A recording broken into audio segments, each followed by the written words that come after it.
Well, good morning.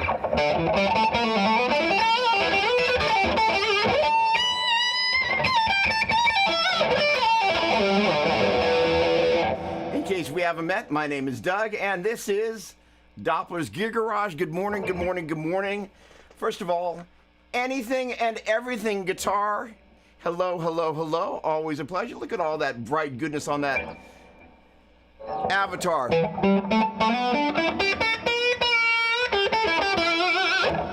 Alrighty then, Sonia. Oh wait, hold on. Digital Viper. What's shaking there? My onboard pulse Doppler radar was going crazy. I knew it was time.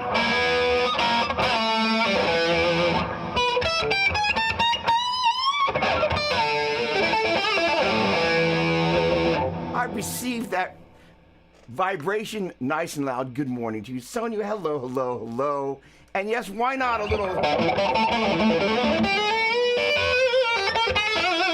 The V has been a little lonely lately, so I gotta kind of...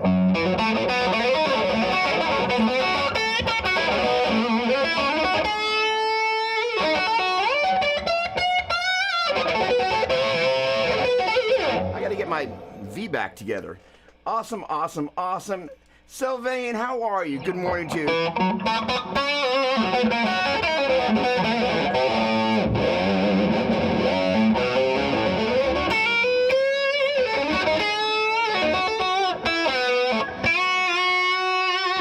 I'm not going to spend the entire time giving people salutation, but, well, Jorn Green.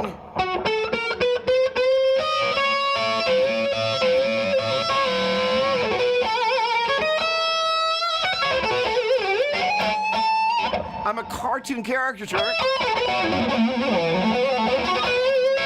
of myself this morning because it's been a very interesting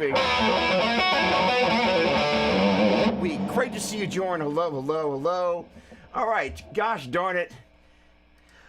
So you know it's serious when Doug has a jean shirt unbuttoned, his sleeves unbuttoned, and as well. So Stania, come on. And I'm already breaking a sweat. Chris, hello, my friend. Great to see you. Hello, hello, hello. Braden, good morning. Hello, hello, hello. David.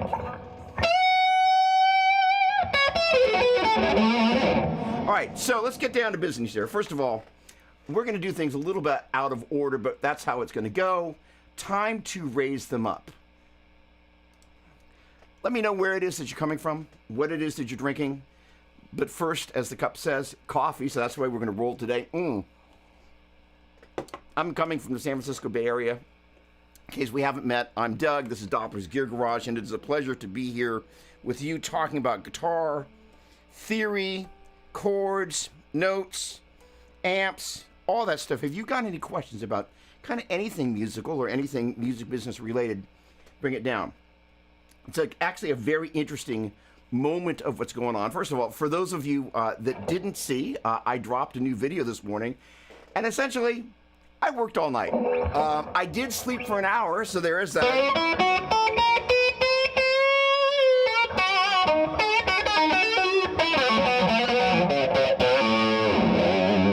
And the other thing is, a week from yesterday, I'm going to drop the first single from my first album, which is called Ground Zero. It's kind of a really exciting time because ramping up the process for releasing basically 3 albums worth of material. Ground Zero, which has never been on Spotify or Apple Music. And then there is this instrumental album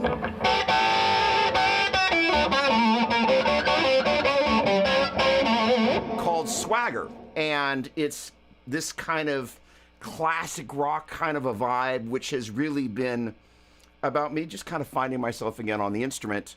And then after that, there is a vocal album that's coming that's a...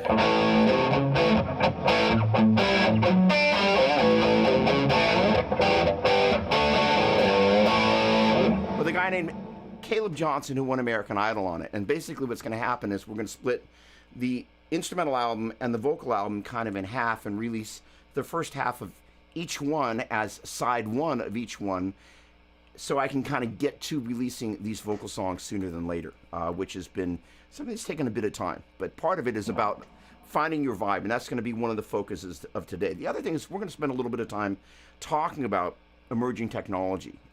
It's an interesting thing. AI, it's here, like it or not. Modeling, it's here, like it or not. Tube amps, IRs, reactive load boxes. You know, if you're, kind of coming out of the like, hey, I do a thing where it's me and the amp, and there's all this technology that seems to have encroached on my world.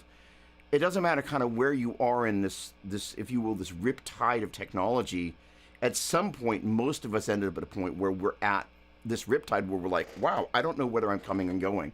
And it's an interesting thing. For the past 3 weeks, I have been basically in Spotify, Facebook purgatory, feeling like I'm swimming against the current 16 hours a day, only to go to sleep and then wake up and do it again. I've never worked so hard, but I've never wanted it so bad.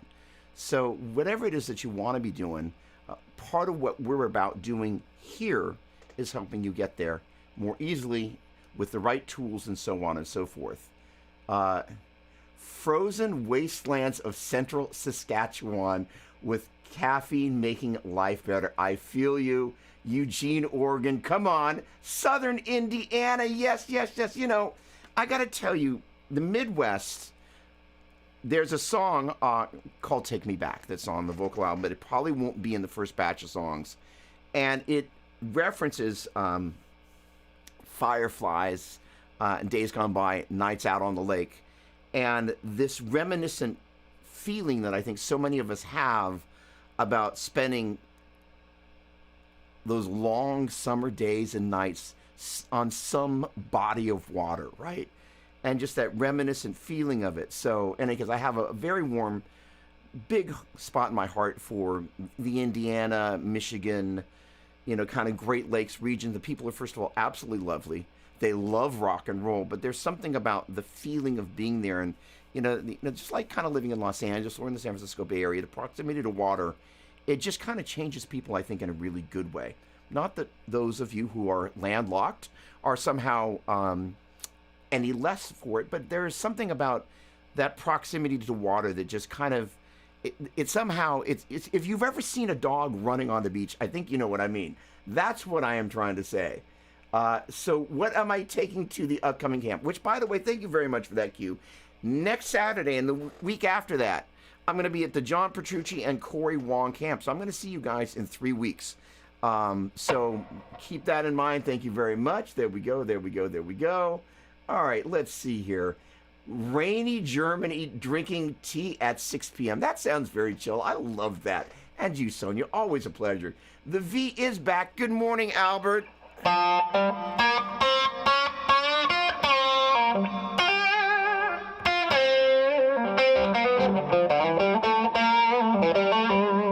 It's a very interesting thing. I've kind of spent the past couple of months playing Les Paul, and it's interesting kind of coming back to this particular guitar that has been, so much of my personal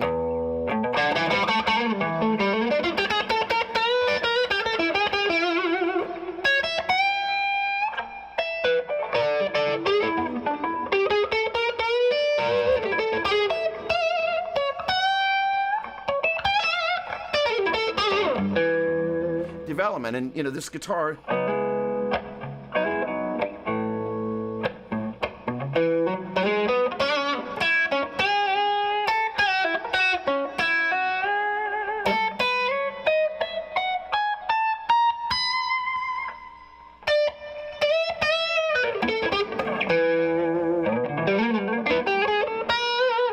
kind of the way it gets really stratty.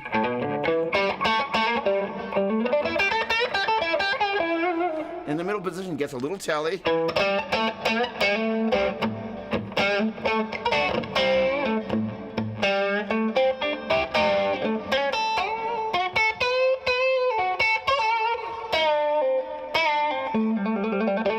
All right, in any case, good morning, Albert. Always a pleasure. Super early morning, Doug.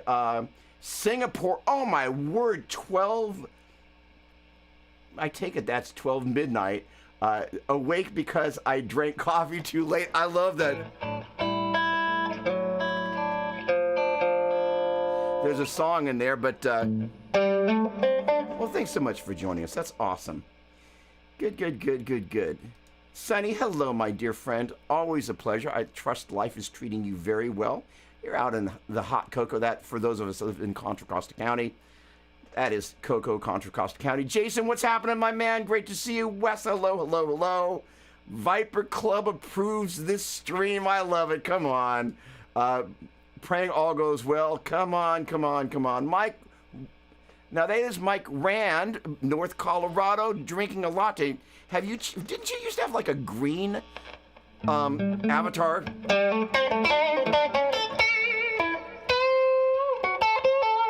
Now, Mike had a question that he had sent through. I'm going to go ahead and mute this for just a quick second here, because there we go.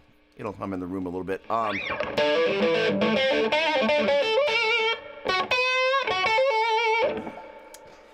So, in-ears. This is a kind of a constant question that a lot of people have. So I want to speak to this, and I also just want to speak to studio monitors while we're at it, as well as headphones. So one of the things is that pretty much my entire world resides in front of studio monitors. Generally speaking, I will go to pretty much any great length to not put something over my head or in my ears when I don't have to. Part of that is as follows. When you actually are in the room and you play, in your solar plexus, in your back, in your legs, wherever it is, literally in your cranium, you actually feel the sound bouncing around the room. And as soon as you start to put stuff in your ears, you lose a little bit of that connection with the instrument. I think that's one of the reasons why guys like Joe Satriani, if I may go so far as to hypothesize, probably spent so many years not, and he finally has, gone to in-ear monitors, because you have this great ability to kind of get a sense of the acoustic dynamics of the space that you're in. And once you start to put something in your ear,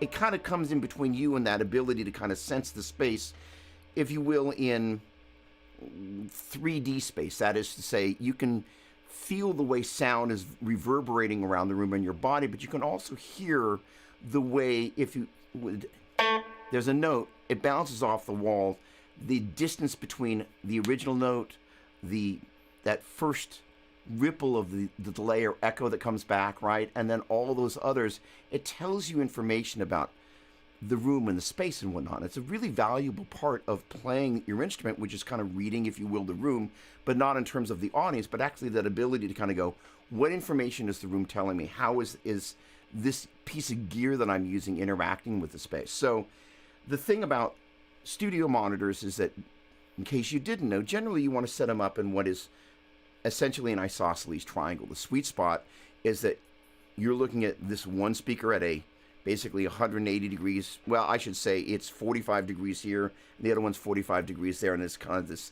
series of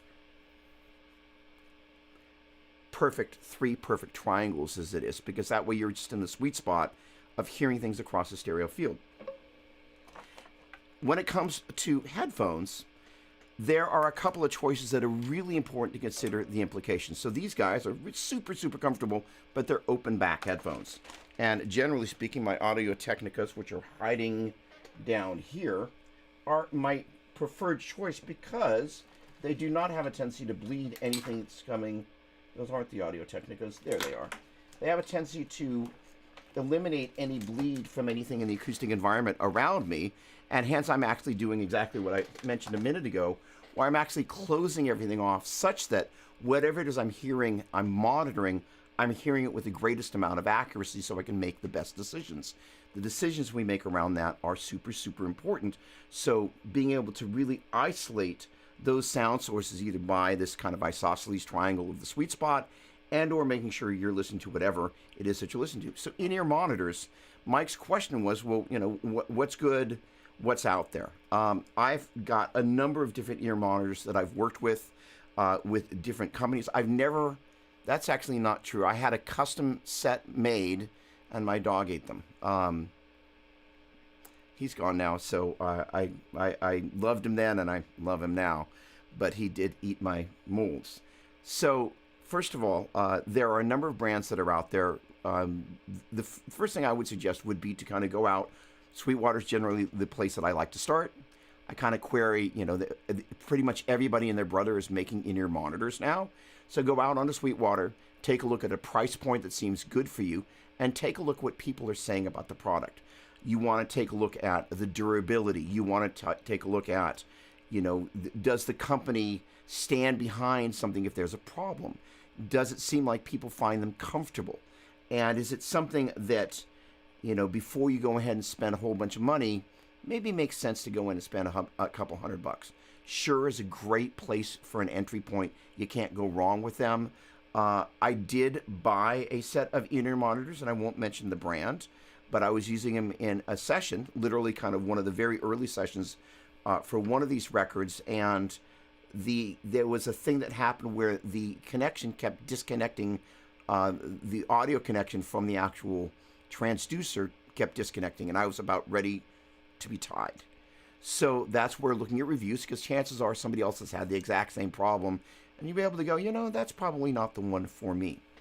But I have had a lot of different options, having played in a number of churches, including a mega church, where you would come in and there's a drawer full of in-ear monitors, and then you just put on different, fittings for depending on the size of your ear. Then you put them on and you wear them kind of a one pack fits all, and then you use the different adapters for your ears. But again, I would suggest starting without spending a huge amount of money. And again, with the studio headphones, you cannot go wrong with your simple Audio Technicas. If you look at pretty much any video that's shot of people in the studio, you're going to see these Audio Technicas. What are these? What are you, my friends?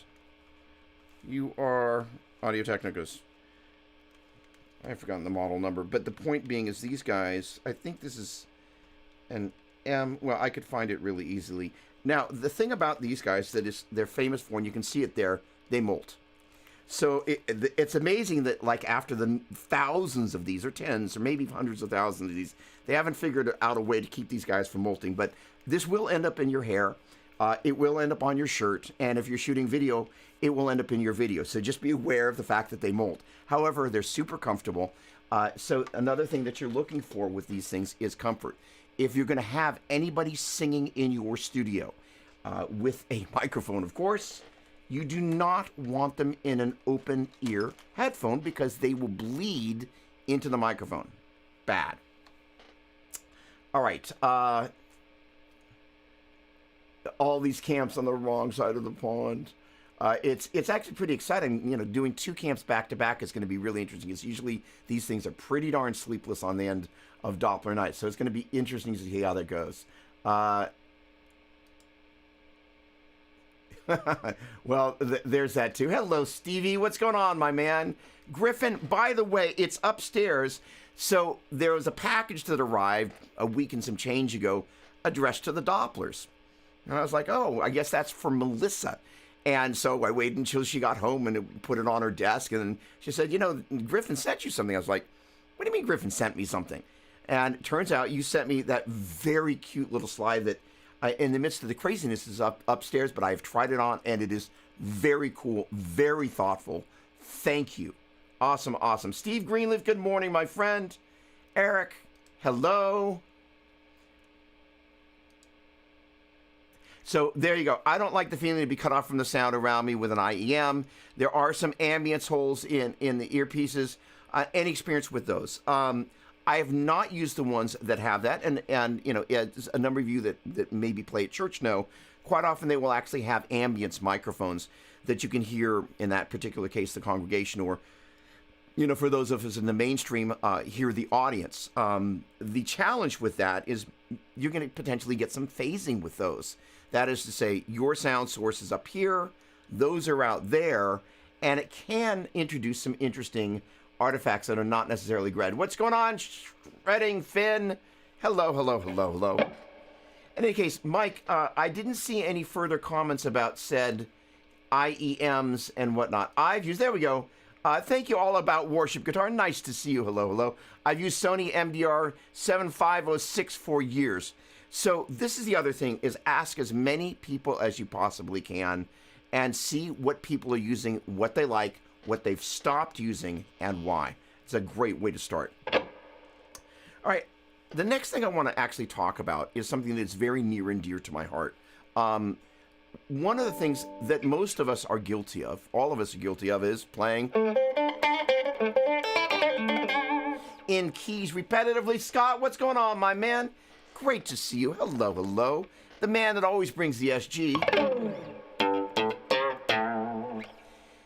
So one of the journeys that I've been on is really learning to take the instrument and play it differently than I ever have, but at the same time being able to onboard things that in the process I bring on and they become part of the repertoire, if you will. So part of that is I always use those Sonys to dial in my tones. I love that. Excellent, excellent. Come on. Always been using the Waves custom molded IEMs with quad drivers. Love them. Thank you so much. Is there a way to let my amp distort earlier without changing to a lower wattage amp? My Vintage 30 is a 60 watt, but my amp is only 15 watts. Okay.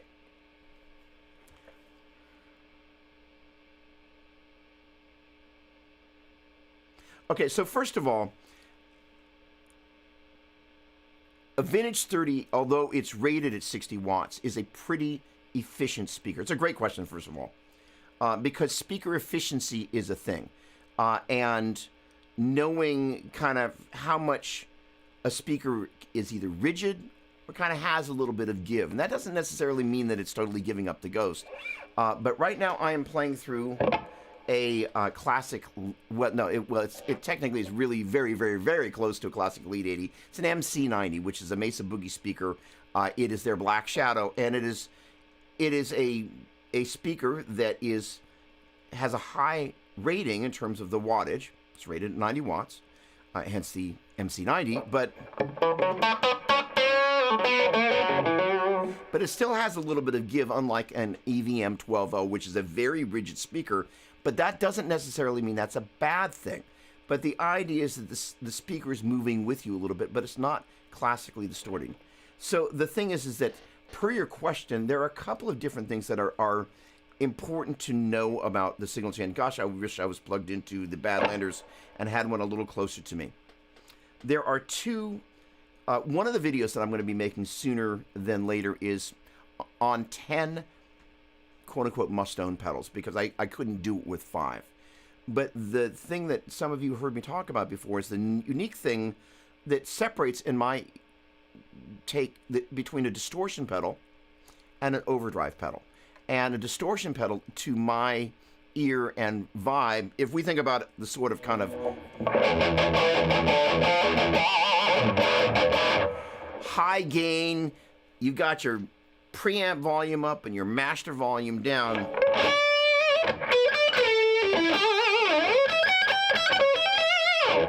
It's got that, it's like you put so much butter on the bread, it's just saturated. Versus an overdriven sound where you have less preamp gain, but you brought the power amp section of the amp.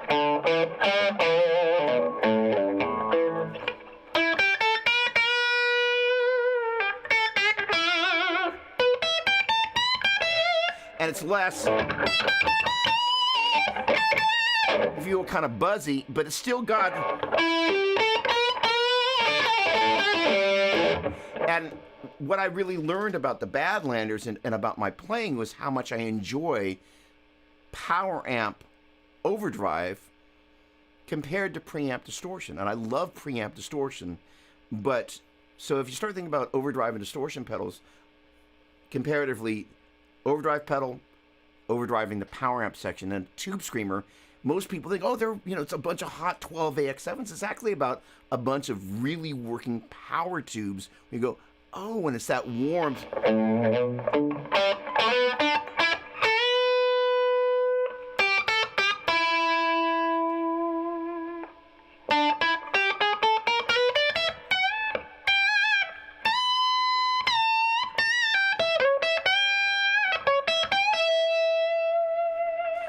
The notes don't go on forever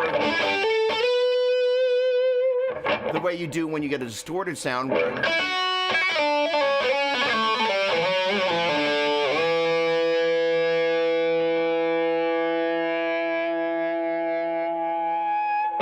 like that, but you get this a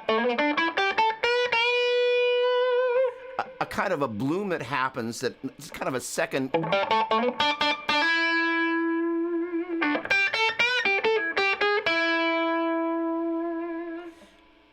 And it's not always louder, but the note kind of comes back at you. Especially add a little vibrato.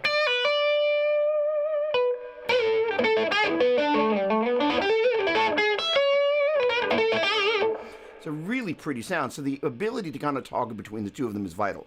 Per your question, there is a great box. Give me a moment. If your amp has an effects loop. Make sure I'm not going to break anything here. Where are you? I'm going to pull that off this board because I'm going to. Our good friend Dan at the Gig Rig invented this very clever little box. And basically it sits in your effects loop. You can run effects in it. But basically it's an attenuator of sorts. The idea is it's two passive volume controls that allow you to take the level coming from your effects send, going back into the effects return, and bring it down. It's foot switchable. You can also engage it from the front of the unit. But what's neat about it, specifically for the type of application you're talking about, it allows you to just take all the overall volume, keep the preamp section working as it is, and bring that down. Most people get a large percentage of their drive and their gain from the front end of the circuit. So bringing it down in the effects loop is a great solution, especially for people that use pedals in the front end of the amp to kind of, whether it's overdrive pedals or distortion pedals or a combination thereof. This allows you to get all the front end goodness. You can goose the front end of the amp if you want to. You can turn up the preamp volume if you want to.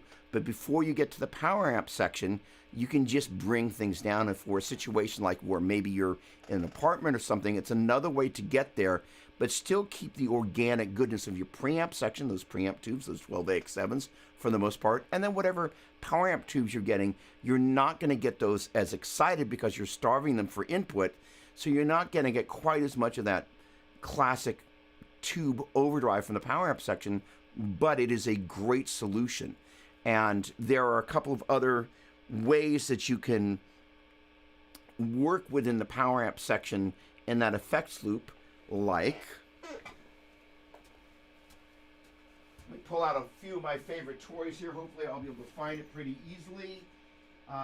Looking for my GE7. So for those of us that go old school, back in the day before you had all these fancy little pedals and all this crazy stuff, you kind of had to make do with what you had to make do with. And, all right, my GE7 has gone into high, no, there it is.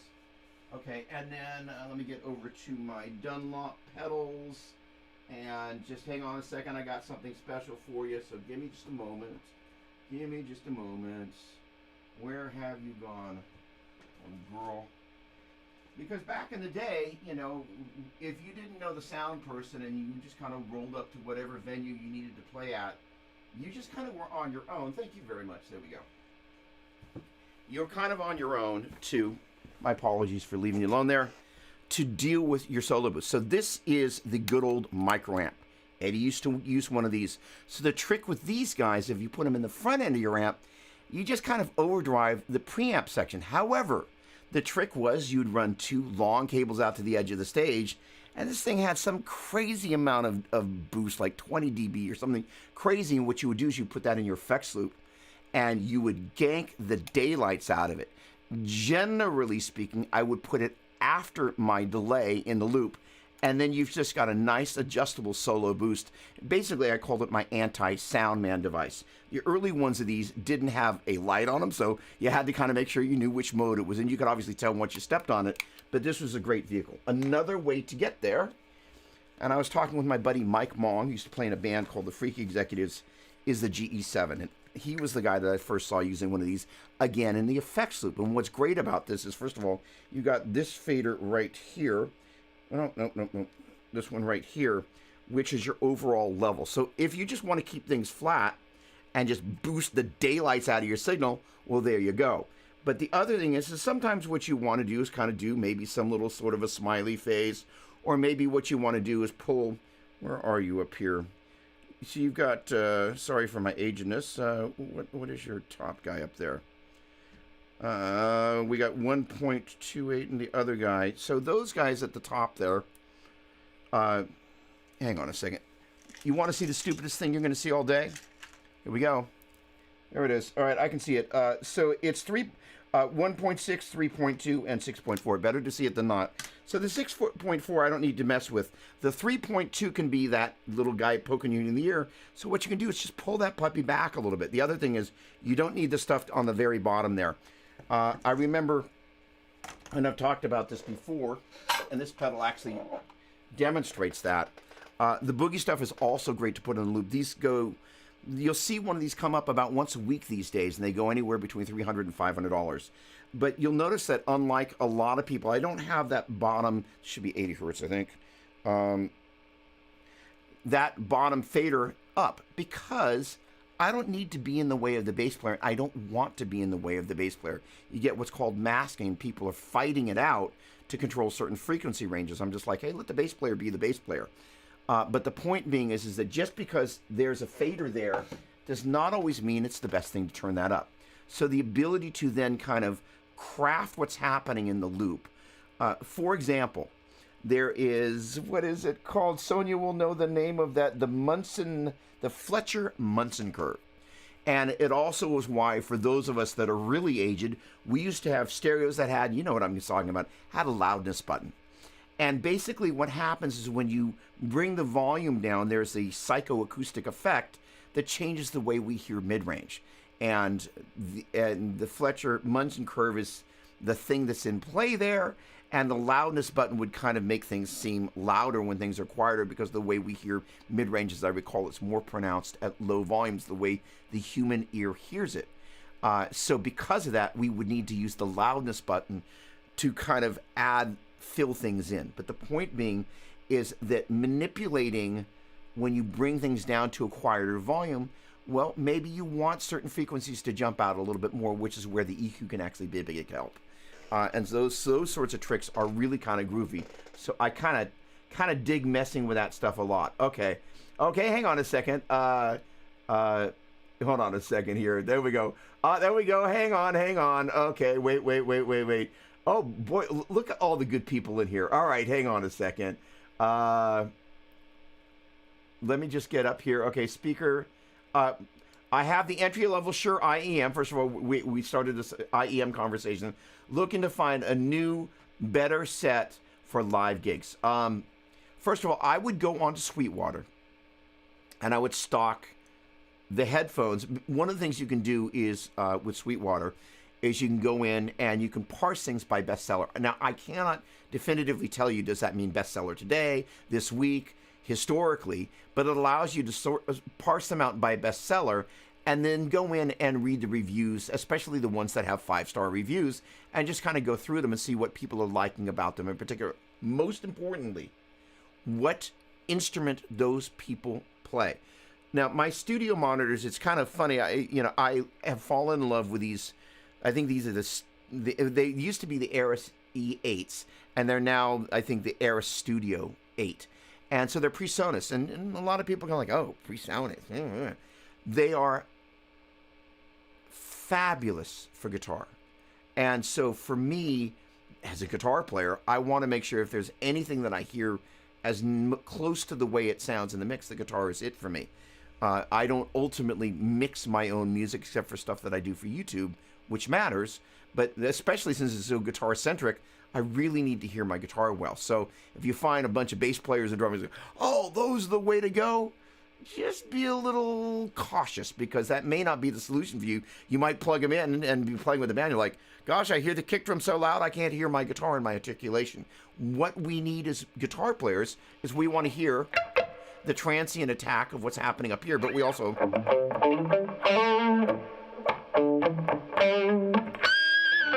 as a note bloom.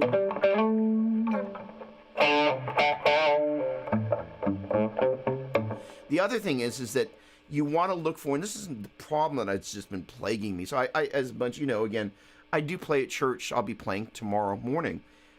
In-ears have a tendency to just push their way out of my ear canal. And so what ends up happening is slowly over the period of minutes, I'm losing low end, but at this little tiny pace that I don't notice it until I'm like, where'd my low end go? And I'm like, oh, right, push it back in. And there's a thing you can do where you kind of twist the in-ear and get it to fit in there. And they're like, all right, it's snug. And then like 5 minutes later, it's like, where'd my low end go? It's this really crazy thing. So what you're looking for with custom molds is the ability to actually have something that's molded to your ear that is comfortable and is there. I had an interesting experience last week. There's a local church that hires me to play, and I have just kind of not a super expensive pair of in-ear monitors that I took for that. But I'm like, man, this thing's really hurting my ear. Well, that was at rehearsal, and after rehearsal, I pulled the thing out of my ear. The little nipple on there had split in half. I'm like, well, duh. So I'm basically poking myself, in the ear every, 5 minutes with the side of the actual monitor, if you will. So not a super bright thing to do. So just be conscious and give them a visual go over every time you go to put them in and see if you see any splitting, because I could have hurt my ear, and we don't want to do that, right? For over-ear, I use the DT770. Who is the DT770, by the way? So Ada, hang on, let me... okay, so first of all, let me know if any of that resonated with you, Ada. Matthias, what's going on? How are you, my old friend? Hello. Mark, Maestro. So, the interesting thing is Mark and I had a really interesting conversation. I'm going to scroll down here, but I don't want to miss any of the interesting bits here.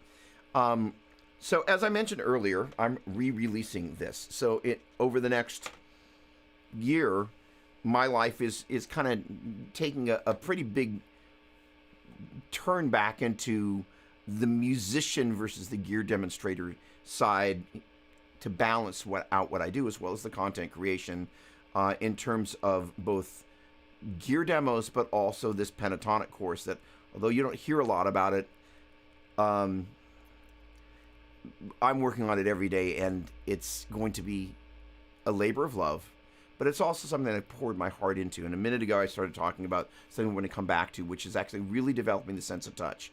And I kind of worked my way to F sharp. One of the things that I would encourage you to do is to get comfortable is finding, register marking, if you will. So there I was particularly...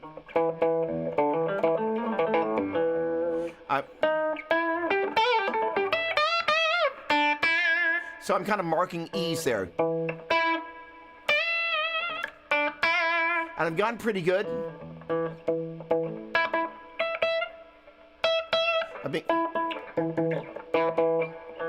To be able to find them, and the way you do is you just start playing the guitar without looking. And what happens is you really get a sense of the instrument by sound and why this matters. And I've talked about this before. I'm going to talk about it again. I will jump back into the chat in just a moment, but I kind of, here I go. One of the things about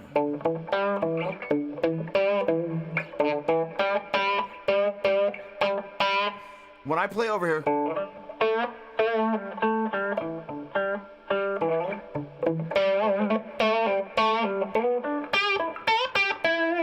that basically was the flat 7, 1, flat 3 and the 4.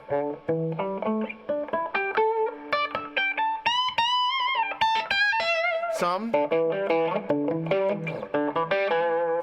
are in the same register, but listen to the difference.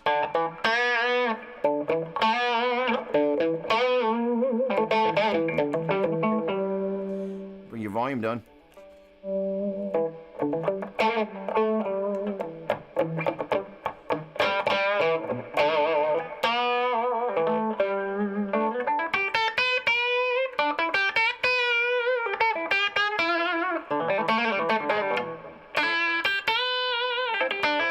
Basically playing around that flat 7, 1, flat 3, 4.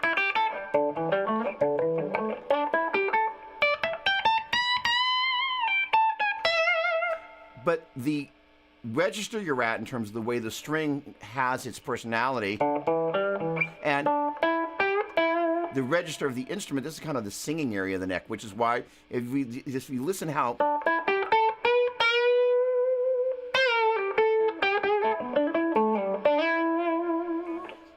vocal that area is, that's the place that I go to do that sort of stuff. But I don't think enough players think about how to use the register of that. And to tell you the truth, it wasn't until I started spending more time really playing by touch that I really kind of went, well, I'm hearing stuff that I didn't pay enough attention to. So I really want to kind of encourage you to just start going, all right, well, a great place to start, finding your octaves. Because that way you kind of go, there's my E. That means that's going to be an E. There's my A.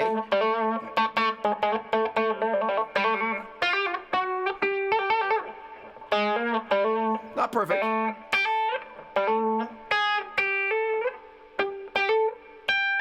But you start getting used to it, so on and so forth, for all the open strings, because we spend a lot of time playing an open key, so those are good notes to know where they are. And it allows, us to find those octaves. So there's my B.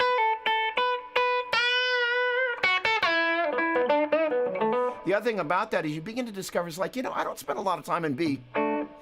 Although I actually a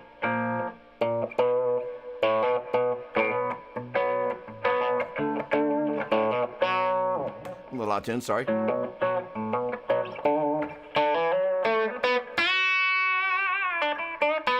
Not only playing in different registers, but literally moving up from like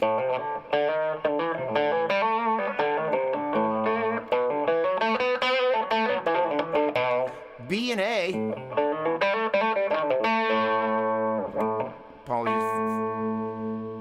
Oh, behave. I literally just picked this up like 5 minutes before we started today.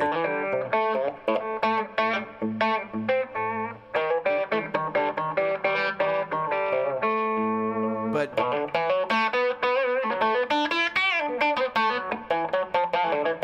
with that particular tone, B has a lot more vibe than A does on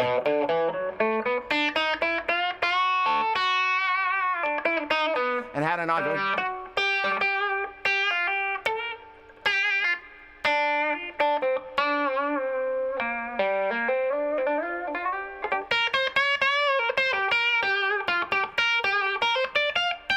And now I basically know I should be at the 17th fret there. And, oh, excuse me.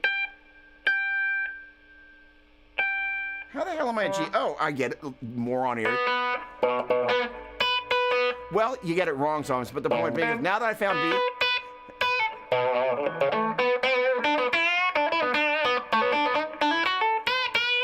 Let's try that again.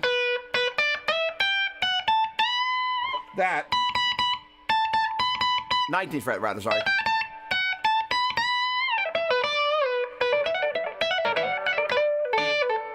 Point being.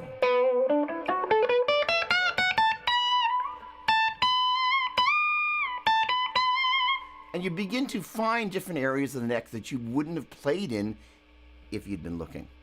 And this is really where you can kind of begin to start doing things that I think are more exciting. Let me bring up my level here a little bit. So I've got a little bit of stuff coming back at me in the said monitor. We'll get a little bit of bleed still in the cans from the monitors, but also from coming direct. and this will give me a little bit more to work with. So we were talking about. So there's my G's. I have found B.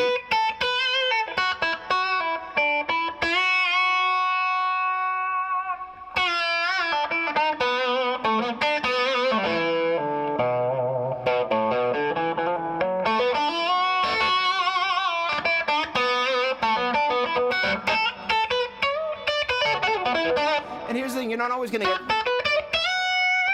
to the note.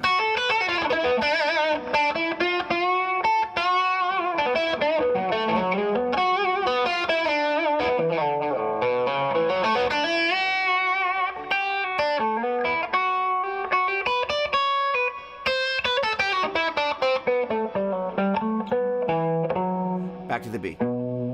Right? So you kind of begin to go, oh, I'm learning to play in B by touch. And it's a very different approach to the instrument. And honestly, it's something that I kind of have known I should be doing. And it's something I used to do a lot more when I was really young, where I just would just kind of move my fingers and let them find different areas of the neck. In any case, I hope that's a help to some of you, because it's been really illuminatory for me on a lot of levels.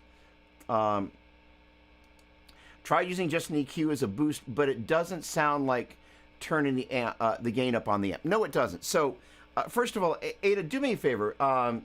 My train does not have an effects loop, which I think I'll try to mod one in during my school holidays. Okay, so a couple of things. First of all, the Night Train is a great amp. And as I recall, it's actually got a fair amount of gain on tap. However, if your thing is like, hey, I got to turn this thing up to kind of get it to get in the zone, using an overdrive pedal in the front end is a great way to go. You're not needing a lot. And the thing is, as opposed to a boost, which first of all will at lower amounts of output from the boost pedal, it will add a boost, and it can function like an extra drive stage in the front end of the amplifier. However, an overdrive pedal gives you the benefit of that with having the ability to have a gain control to control the amount of drive, and a tone control to control the tone of this extra gain stage you're putting in front of it. So I'm going to go with Sonia and just say, and this is kind of where this 10 pedals that kind of everybody should have, you're going to guess it, a tube screamer. What I haven't decided is TS9 or TS808. I think the TS9 has a little tiny bit more forwardness to it than the TS808. So I think that could be an idiomatic thing. I'm going to have to hook kind of two of the reissues, TS9 and TS808, both Ibanez, of course, made by Maxon, and A-B them and see if I can actually tell the difference between the two pedals. But the thing that's great about that, it's one pedal that you can kind of take with you anywhere. Another great pedal to have is the Andy Timmons app pedal from JHS. I mean, if that's going to be on there, because it's basically a modded Angry Charlie pedal that they tweaked for Andy, and it's a great sounding pedal. And that begins to get very much into the distortion pedal range, but yet at the same time, it's not a kind of kind of a distortion pedal. It's a really lovely tube-like sound for something that's not a tube pedal. Tony Librand, what's going on? Doug, looking good down here at work, enjoying your show. I love you dearly, my friend, as usual. Lots of love to you, and Mel, lots of love to you, my friend. If we lived closer, we'd see a lot more of each other. All right, back to the effects loop thing. I think you can put an effects loop in there, but you may actually find that the essence of what makes the Night Train so cool is the fact that it doesn't have an effects loop. Now,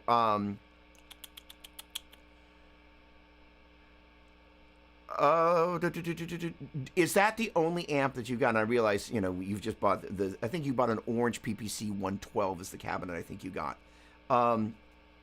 But one of the other things that you can do is find some ways of,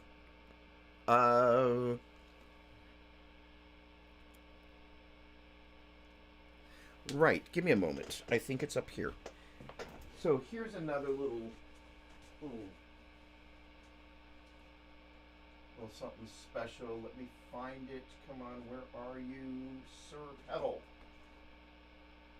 So the good folks at Sir make a pedal that I thought was up here, and I'll stop looking in a moment, but come on, I really, really, really want to find you. Sorry for disappearing off screen again, but all right, so the short version is this. The Sir pedal does as follows. It allows you to basically take a tap coming off the speaker output on the way to the speaker. And in turn, it basically brings that to a what I believe is a line level. So then what you can do is you can run that into a delay, and you could literally in your apartment, if you wanted to, just get a little baby practice amp, like one of those little Marshall or Orange amps, and just have a delay or a reverb or a little multi-effects unit and run it into that. And in that instance, you could do one of a couple of things. Is now what you're doing is you're taking the sound of your night train, including all the preamp and power amp stuff that you like about it, maybe with that tube screamer in the front end, so you can get the volume down, but have a little bit more tinkling into the front end there, and then in turn taking that speaker out on the way to your PPC 112, and you put that Sir pedal. Gosh, I wish I could find it, but basically it is a passive pedal that allows you to take a tap off the speaker output. You run that out into a delay or reverb or multi-effects, and then you run that into another small amp that doesn't necessarily have to be super high fidelity or super high volume, especially for bedroom stuff. But then essentially what it does is this.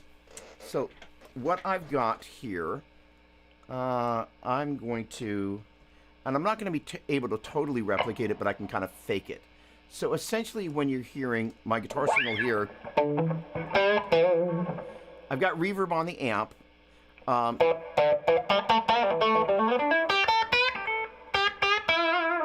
But now what I've done is basically on the channel strip, there is what's called a bus, and it sends that direct signal after all the stuff, and it sends it to basically the equivalent of taking a tap, and it sends to in this case, a reverb. And that reverb is just pure reverb running blended in parallel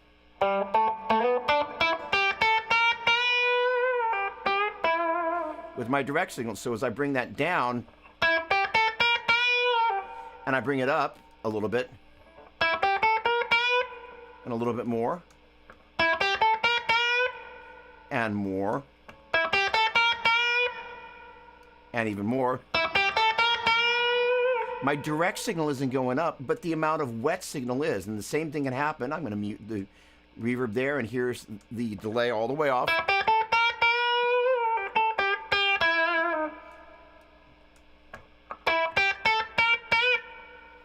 A little more.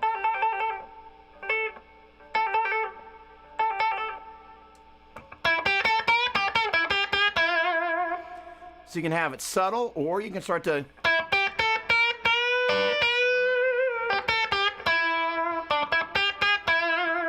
and again, it's not affecting the direct signal. So as I bring up the delay,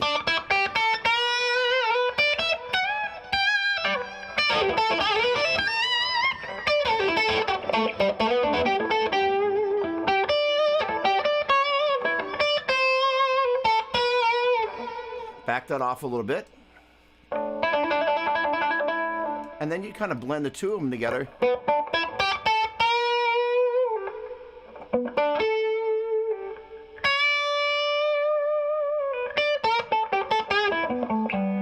So I've now added that kind of after the fact. Now the great thing is there are some units on the market like this. Let me get to my monitor here. There we go. This is a Fulcrum pedal. And gosh darn it, this was designed by Sonia. It's actually not on right now because I haven't figured out a way yet to use it to control my plugins. But I know that there's going to be a way. In fact, I know a guy, Alec Bourne, I bet could help me figure this out. But basically, this is a dual mode, if you will, dual axis expression pedal. So you could use one axis of the axes to control how much delay, for example, you've got, and the other to control how much reverb. And the ability to control that with your foot or had it hooked up to the Keeley Halo pedal a while ago, and I was able to use it like I really wanted to use it as basically a mouse for delay or kind of ambience there, and just be able to, by touch, you can be playing and use your hand just in the same way you would use a mouse in some sort of program where you're kind of gently easing the volume up or down, or using, the amount of gradation for a fill or something in something like Photoshop. But it's a really neat tactile way to be able to control your sound. I realize that's a bit of a rabbit trail. However, that running your sound, your effects in parallel, is a great way to kind of be able to go, hey, look, there's another way other than necessarily putting an effects loop on your amp. Because some people, at the point you go to resell it, will be like, oh, you modded the amp, I don't want that. Versus, actually, I'm really glad you did that. So there's other ways to kind of get at that, and you may actually find you prefer the fidelity of that. So it's a really cool conversation. I'm really glad you asked that question. I hope that was a help. John, I think I saw that come in a while ago. Good morning. I hope you're having a great day teaching. Brad, good morning. How you doing, my friend? Hello, hello, hello.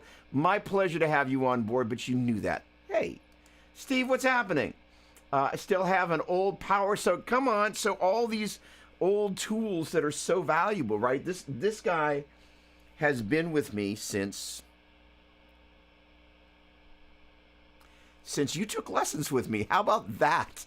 So I think I must have gotten this in 86, maybe 85. Still works. That's the great thing about this old gear, is they built it to last, which is pretty darn cool. Doug, you need a clip on. Oh, don't get me started. The funny thing is that I know you're really not supposed to wander off camera because it's really kind of rude, but it's actually part of the naughtiness of it is part of what I enjoy about doing it, which I guess is why I keep doing it. It's really not necessarily best etiquette, but that's the kind of thing. That's exactly what I ran in my 900 loop, a G7 along with a couple of other Boss pedals. Excellent tone shaper, right?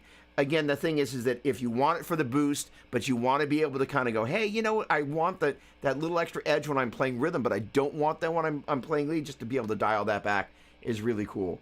Am I ready for next week? Terry, hello, my friend. Are you ready for next week? I am not yet ready for next week. I've got some prep stuff that I'm going to be doing for John's camp, and I'm really excited about it. These, what's interesting, if you think about the Petrucci camp and the Corey Wong camp, it's kind of like a little bit of a yin and yang thing. You kind of are in two very different guitar head spaces. So I've been, truth be told, on Monday, I got a really bad case of food poisoning, and I'm still not quite myself. And I spent the better part of a day. Melissa came in on Tuesday, and basically I spent the entire day Tuesday in bed. And yesterday was the first day I really felt I kind of got the strength back in my hands, but I'm still not myself. And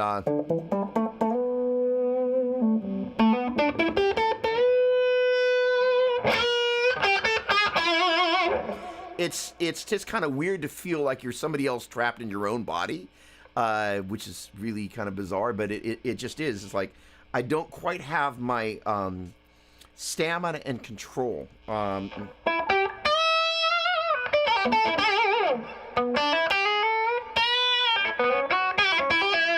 I haven't quite got my right hand and my left hand together where they're going to need to be, especially for the Petrucci camp. So the answer is no, but I will. Appreciate that question, because it's good to be mindful. All right, Chris, what's going on, my friend CC?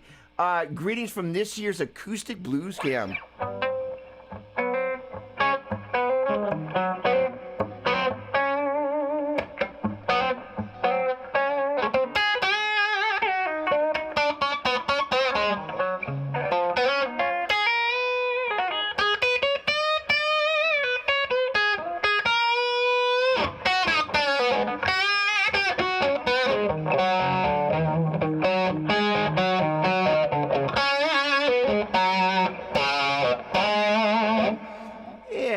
Okay, Eric, one of my faves, that Boss pedal will EQ your dream tone on the effects, right? I recommend every guitar player having one or something similar. Thank you very much.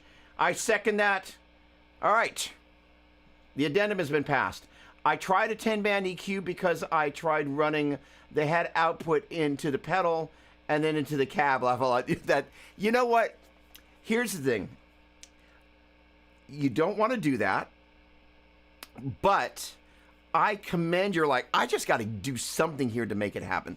So the thing is that the output coming out of the back of the amplifier, and I actually appreciate that you had the transparency to say it, is actually it's a speaker output, and you could potentially run into a problem putting a box on the path there that's not designed like that SIR box to be in that path there.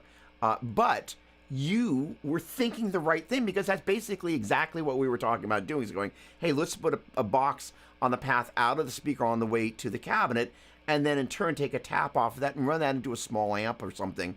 And so right there with you. So well done. And I appreciate you had the honesty to do that.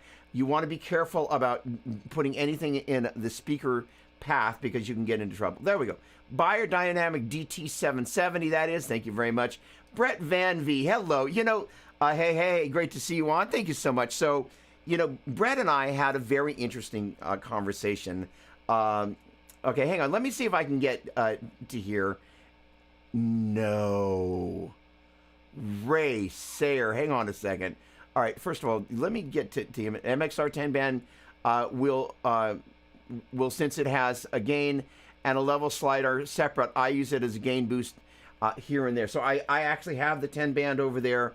They're great pedals. Of course, Dime used the blue, I think it was a 7 band, the MXR from back in the day. I use that pedal with a Mesa Clio if I'm running a clean amp. Prefer it, actually. Ray Sayer, the legend. So for those of you who aren't from the San Francisco Bay Area, when Ray was, I think, 15, he was out playing the clubs, playing blues, just a brilliant player. And as he continued to evolve, he's a brilliant fusion player. Are you in the SAC area? I ran into you at the Jeff Beck show, right?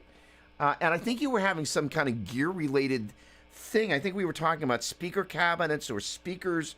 There was something that was happening, but Ray just had a great sound and a great tone, and making me thinking about maybe I better be in tune here. But you know, much respect and much love. You know, the neat thing about the Bay Area, there was always a very healthy brotherly vibe between the players here, especially when they play as well as Ray does. So what a pleasure, my man.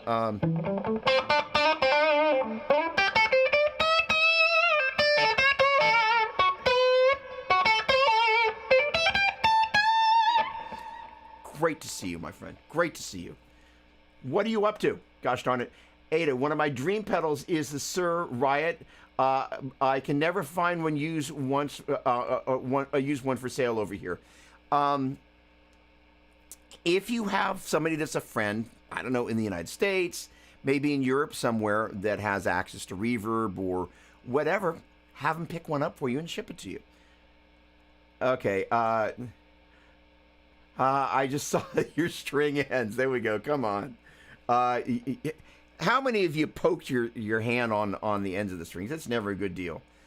Super Nervous DD, been a modeler to front of house church guy for years. Getting ready to start running my Synergy Syn 20R direct front of house with either Morgan AC or Tone King Imperial preamp modules and pedals. Well, you know, what's really neat about all of that is that, you know, there is a dynamic range that, you know, I love the modeling stuff, and it always gets better and better, but there's a dynamic range that happens when the preamp tubes and the power amp tubes and your fingers get together. B flat.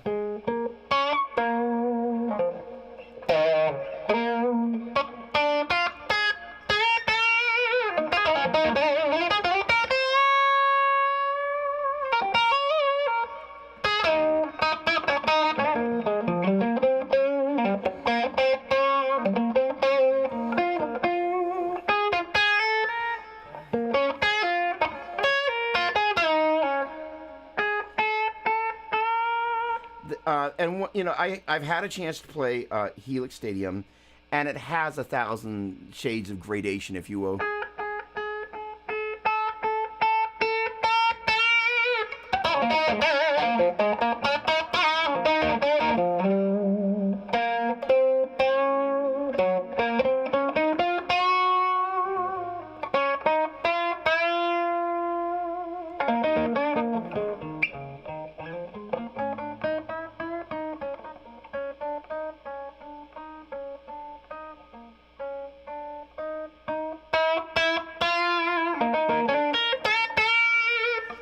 but that's got 10,000 shades. And there's something about the way the tubes just kind of talk to each other, and it's just magic, right? And so you're going to have so much fun. You're going to find that there will be certain things that happen faster, and that sometimes there'll be certain things that happen slower. Before I kind of talked about, you know, the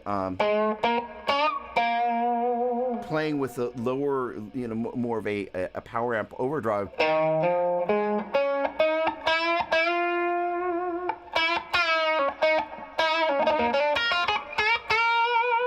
But you get those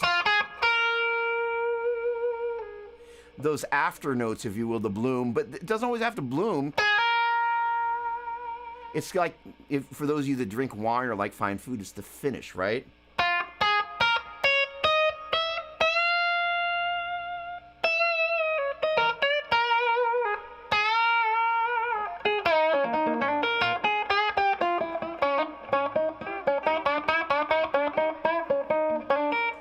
I would suggest plugging into it when nobody's around, no effects, no nothing, and spending some time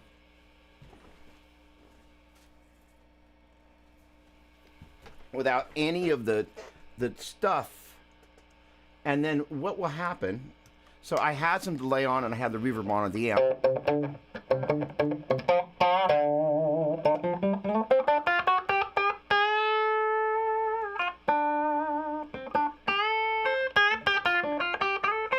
And getting used to kind of what I like to call the envelope of the sound. And I apologize, I got a little bit of background noise. This amp has got I got enough gain to kill a horse. But the other thing about that is then when you back it off again. So it's speaking of a horse, it's kind of like riding a horse, where you're trying to find the rhythm of the sound.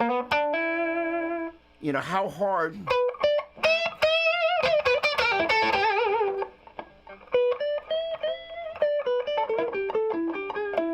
do you want to hit the string to find that spot in the envelope where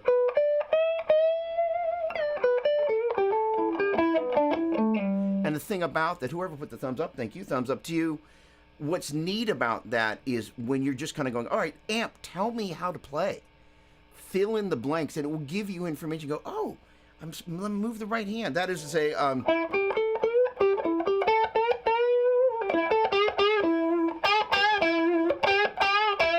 and in so doing, when you start measuring,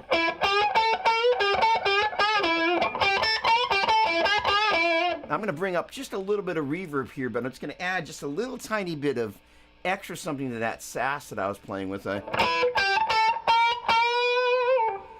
And so once you've kind of had the amp in form, you get to the right window Doppler.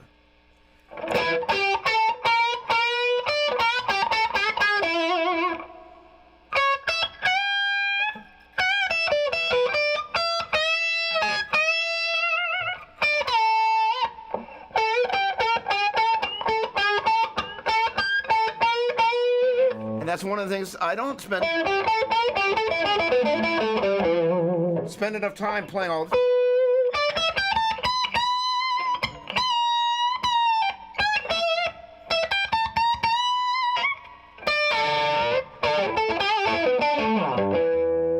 And I'm going to turn again the fun stuff off and just kind of go, all right, you know, what are you going to tell me about this spot, you know?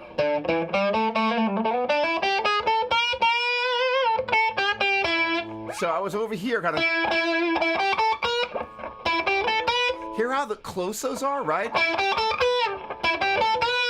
So the instrument will kind of go, hey, Doppler, you listening?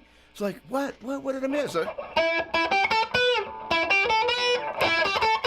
I mean, it defies every bit of logic, me picking over here, that those should sound the same.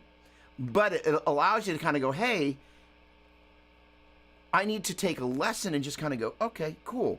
And so this is what happens when we get rid of the ambient stuff for a minute, because then when we add it back in and have that extra bit of depth of field about what's happening in the foreground that we're masking with the stuff that's in the background, we then have a lot more information to work with, and we make like I said, that the benefit of working with an actual tube and actual speakers is you have added all this other give and take into the equation, that it is actual circuits that are doing their thing, but they're interacting with each other. And modeling stuff's gotten really good at simulating that interaction. That is one of the things that's exciting about Stadium. They've really kind of been going to town, and they are basically the bit depth of the operating system it's running at is super high.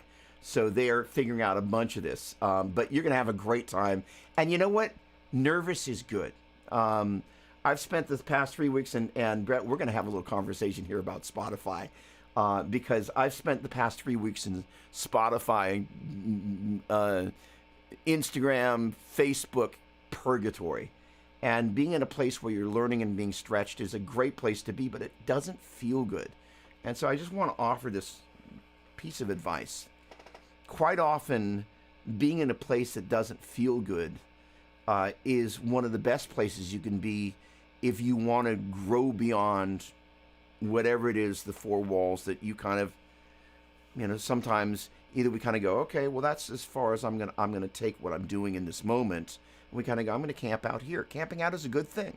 Allows us to take ownership of, if you will, kind of a territory. But there comes a point where that territory becomes our prison, right? And we just kind of we've gotten used to we've decorated the walls, and we kind of just kind of look and see the room the same every day. Well, for me, the journey of the guitar, and this is where the playing by F. Gosh.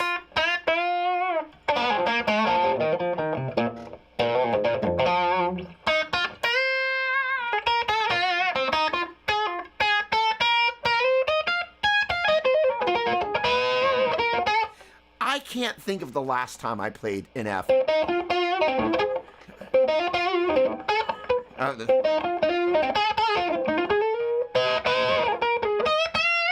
But E has got an open. That F's just that little bit tighter, but you can hear it. Sorry, that was me being a weenie. So if I'm looking to play the, if you will, 1, 7, 6, 5, the 5 of E.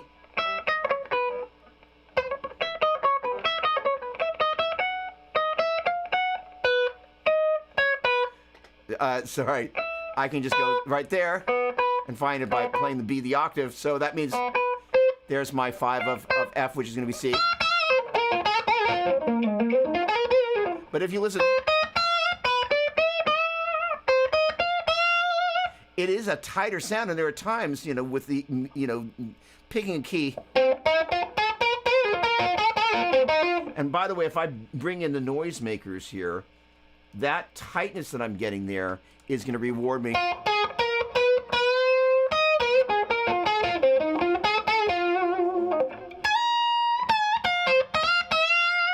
Because as I loosen the edges with the delay and the reverb there,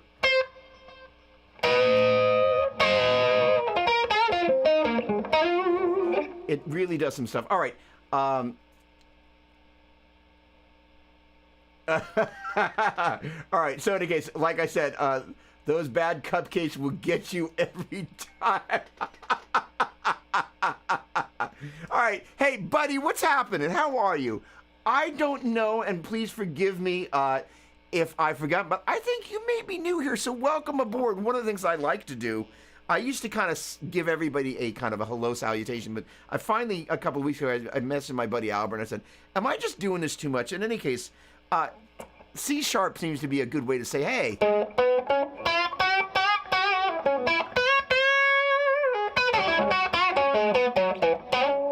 Hello, if we haven't met, pleasure and welcome aboard. So the funny thing is, my buddy Shane has and Shane pops in here from time to time. First of all, hi, I like that photo, by the way. So he has a Warlock, and so Shane, does Doug own any Warlocks or Mockingbirds from before BC Rich sold out their brands? First of all, my buddy Bill owns the BC Rich brand now, and he's a guy that I've known for decades. He also studied with Joe Satriani. Lovely guy. It's nice to see them carrying on that tradition. So we're going to dial back time here a little bit, since you kindly reminded me. For those of us that remember Cal Jam 2, Joe Perry was playing a bitch. That's the name of a guitar, and not that he was carrying on in a tantramic sort of a way. But, and so they did a version of Draw the Line that you can still find on the internet, and it's just awesome. But also the Mockingbird, that was a guitar that Rick Derringer, rest in peace, also played. So those early BC Riches, before they all had whammy bars and kind of pointy headstocks, were really, really cool guitar. But for those of you who don't know, Bernie Rico, I guess the C is the middle name, which I don't know what the C is, but in any case, I have never owned a BC Rich. Hangs his head in heavy metal shame. So my buddy Shane plays at church. And he has a Warlock, but he knew, like, because the Warlock really, it's kind of like a flying V that's gone to hell. Can I say that? But the point being is it's a very pointy kind of like, it looks like something that you would, well, in any case, it is not a Sunday morning type of guitar, right? Let's just put it that way. I get hired. There's a church that's down the road from me that they hire me to play. They're a lovely bunch of folks, but this guitar is just too much for them. I don't think I've ever brought this once because I didn't want to have to engage in the conversation. Mr. Doppler, can you please not bring that guitar? It's just too suggestive of, well, whatever it may be suggestive. In any case, so Shane has had this whole conversation with me about the Warlock, which he actually loves. So in any case, funny conversation. But, the funny thing is that, they are, and also BC Rich was one of the first companies to start putting DiMarzio pickups in their guitars stock, which is pretty darn cool. In any case, Albert, you're back. Are you going to have any signed copies of my CDs when they're released? Look at you. So that gets us into the Brett conversation. All right, look, I'm almost at the bottom of the comments here. Let me do this real quick. I'm going to jump into this Meow Max. All right. Oh, that's what I played.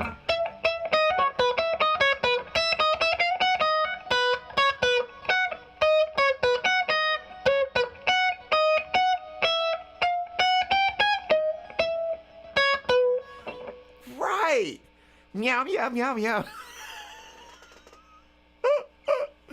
This is what happens when you play by touch. You start doing very interesting things. Thank you for that, ear. Digital. All right, buddy, you have an old Mockingbird bass. Oh, I have an old Mockingbird. There we go. All right, there we go. Come on. There we go. Give him some. I had a 74 BC Rich Seagull. There we go. Come on. All right. Awesome. I've been playing my Warlock more than my Strat lately. No, that's really cool. Here's the thing is that those were great guitars. The C is for Chavez. Oh, interesting. Thank you very much, Chris. Filling in the blanks. I got some Chris's questions coming up here, so we're not going to miss that. Daniel Henry, good morning. How are you? Look at that lovely guitar.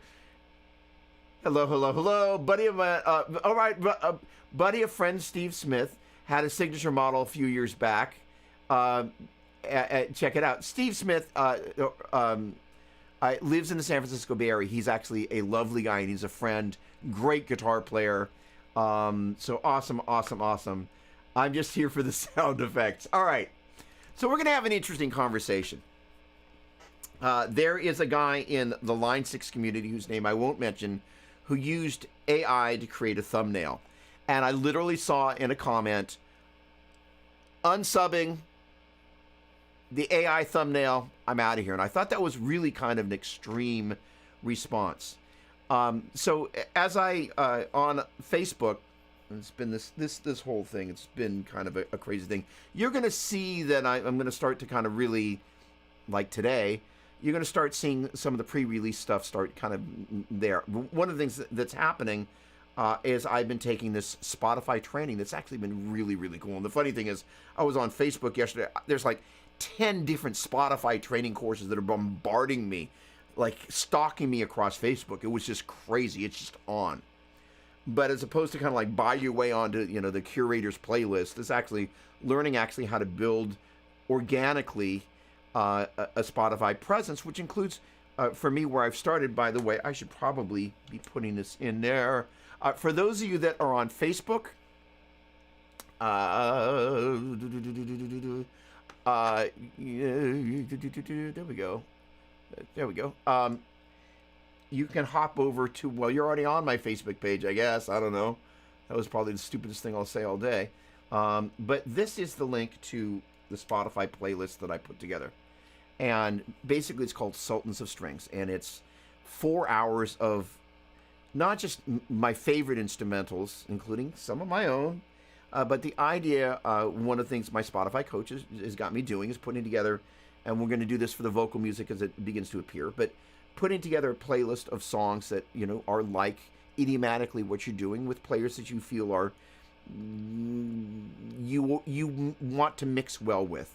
But what I did was I spent hours going through which songs, which players, which order, and basically kind of every fifth song you'll get to something Doppler. But it allowed me to put together some of my, hey, what's going on, Eric? Some of my favorite instrumental music from my favorite players, really cherry-picking songs that are near and dear to my heart. And one of the side benefits is that as people potentially stream that and save that in the Spotify playlist, I also get streams off of that. So there's this kind of this residual thing. Now, it was really interesting. Steve Smite's a great player. I take it you're still talking about Steve. Steve played in Evermore, I think, and he was also in not Dragon Force, and he was also in one of the big Bay Area thrash bands that I'm forgetting which one it is, which is really kind of lame. He's a lovely guy and a great player. All right. So the point being is that there are things about AI. Like when I see AI generated artwork, I generally just, my instinct is to want to retch, because it has not yet gotten to a place where it feels organic. I'm working with a brilliant Dragon Lord. Thank you very much. Chris, my man, you are the man with the answers today. So let's see. I'm going to share some fun stuff. Hang on a second. Let's see if I can find some cool stuff. Stuffity stuff. All right, let's see here. We've been having so much fun working on different graphics. So my wife, Melissa, has this graphic designer that is in South Africa that she raved about. And so finally I was like, well, okay, I guess I'm going to check them out. And I absolutely am besides myself. A bunch of you kind of know. And for those of you who don't, there's a song on the instrumental album featuring Joe Satriani. It's an instrumental version of Knocking on Heaven's Door. Well, I wasn't able to get together and do a video of that song with Joe, but what we're doing is a motion graphics, and there will be some technology used to make this, but not, hey, let's go to Chat GPT and whatever the image side of that is, and then kind of throw in a Quora and throw in a prompt and have it spew out some artwork. That is not what we're doing. But we've got some really kind of fun stuff that we're doing. And this graphic designer is just so shockingly good. But we're having some fun making some really neat art. So let me see if I can find one of the images that nobody else has seen yet. And I want to share with you because we're having a lot of fun. There it is.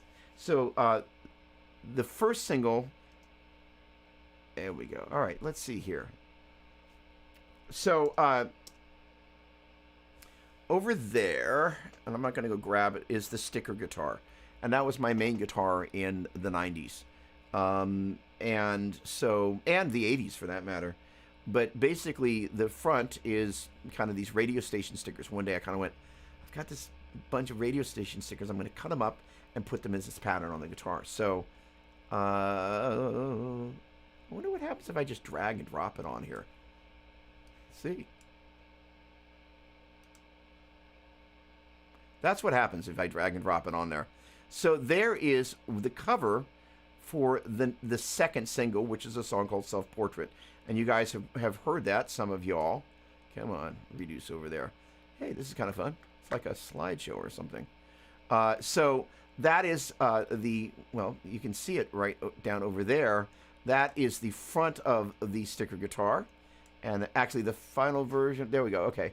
And then the back of it is these old KNAC stickers. So on the back of that guitar right there, that's what that looks like. So self-portrait is kind of like a yin and a yang, the positive and the negative. So we're just having fun, really kind of riffing on. How do I get rid of you? Right off there. There we go. Riffing on these different ideas.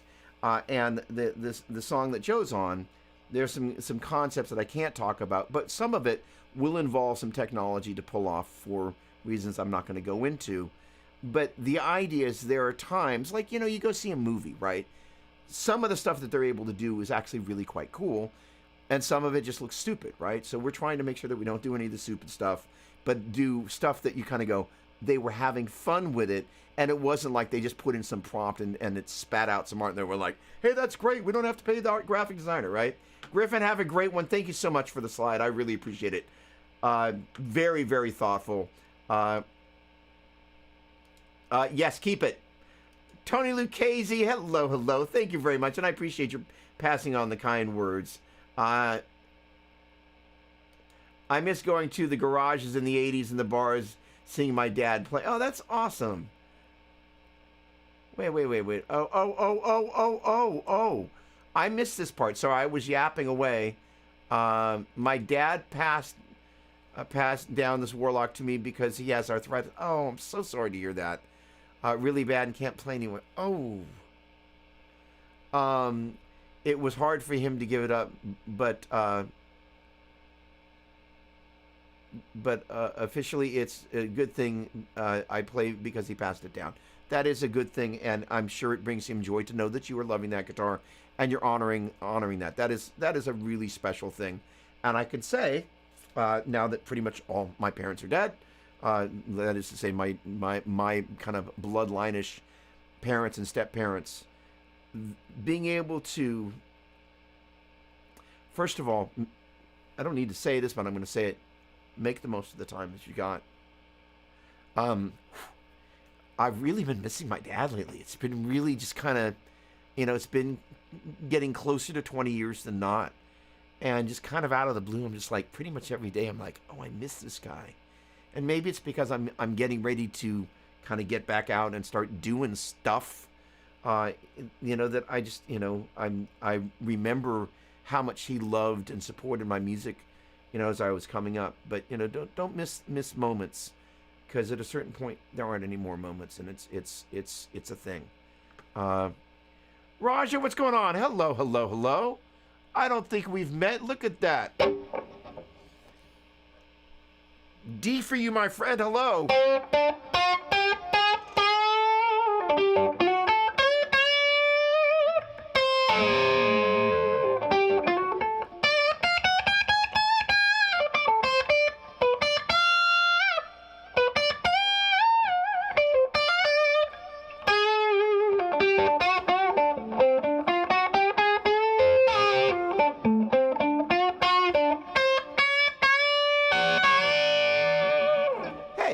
Nice to meet you.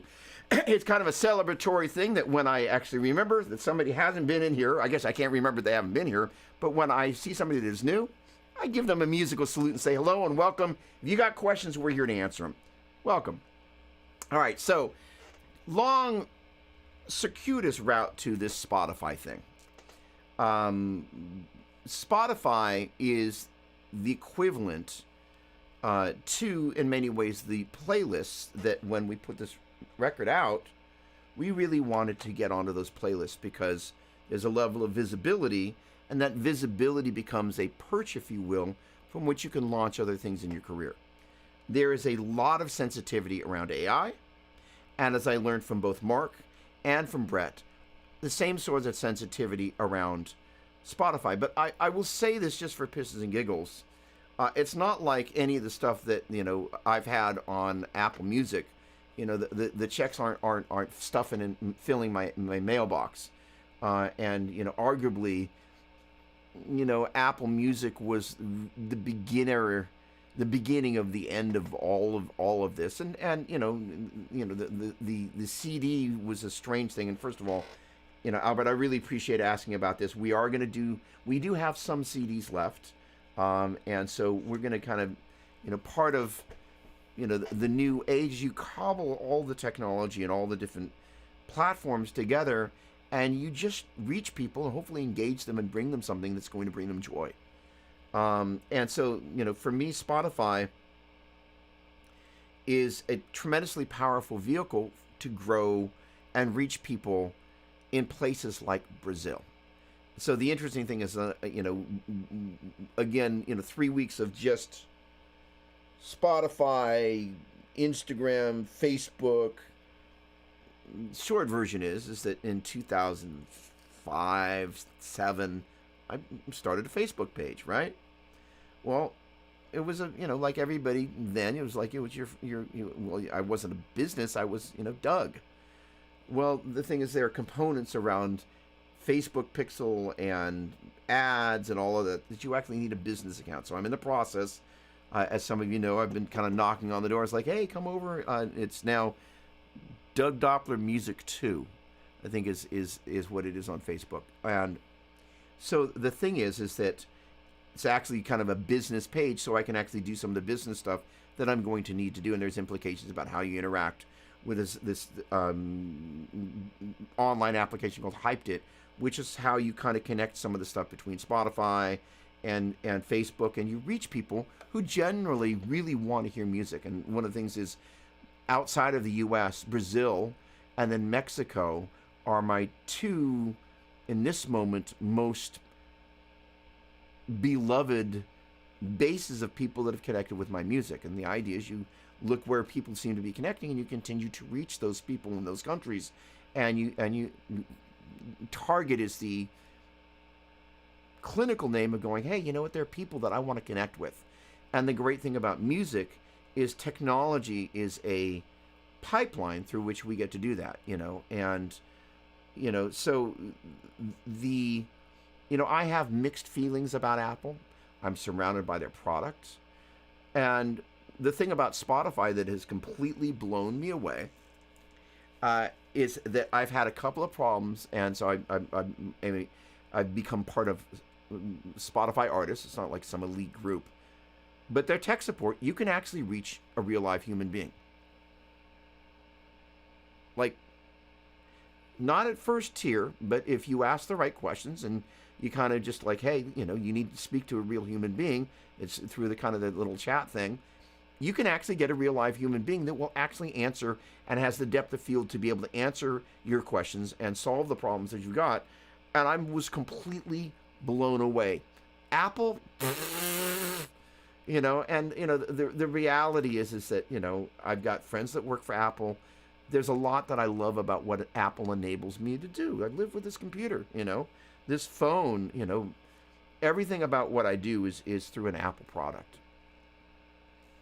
But at the same time, Apple was really first in line kind of in the digital rights. If we were to call it, gosh, am I going to call it legal piracy? They were the first people to go, well, we're getting away with it because we can. And they never looked back. There's a really interesting documentary. We're going to have a slightly esoteric conversation here, but it pertains to all of this. And I hope I'm not driving people off. Well, we're down a little bit, but some folks hopefully will be interested. So, okay, I'm going to continue at the risk of hopefully not alienate anybody, because that's not the goal. There are two movies I'm going to reference. One was about Ted Kaczynski. And there was a guy that was kind of investigating Ted, the Unabomber. And Kaczynski was kind of talking about, and I'm not into all of this, control thing, but they were talking about, Kaczynski, even crazy people see some interesting things that sometimes have some interesting perspective, which was, I live in the suburbs of the San Francisco Bay Area, and everybody in my town has decided that stop signs don't actually mean stop. Flipping drives me nuts. I'm like, it's the law. They're kids, there's grandmas, there's my wife walking the dogs. Yes, stop at a stop sign. That's why it says, wait for it, stop. The world over, it says stop. It doesn't mean like just roll through and, it's just crazy. So, but there's a scene where, the guy in the movie, the Ted Kaczynski movie, is at a red light. It's the middle of the night. nobody else is around in kind of this quote unquote control, right? So it's interesting because, you know, every so often I've been in the middle of the night, I'm sitting here at a red light and the movie flashes back to him. I'm like, okay, well, I am obeying the law, but, you know, it's the middle of the night.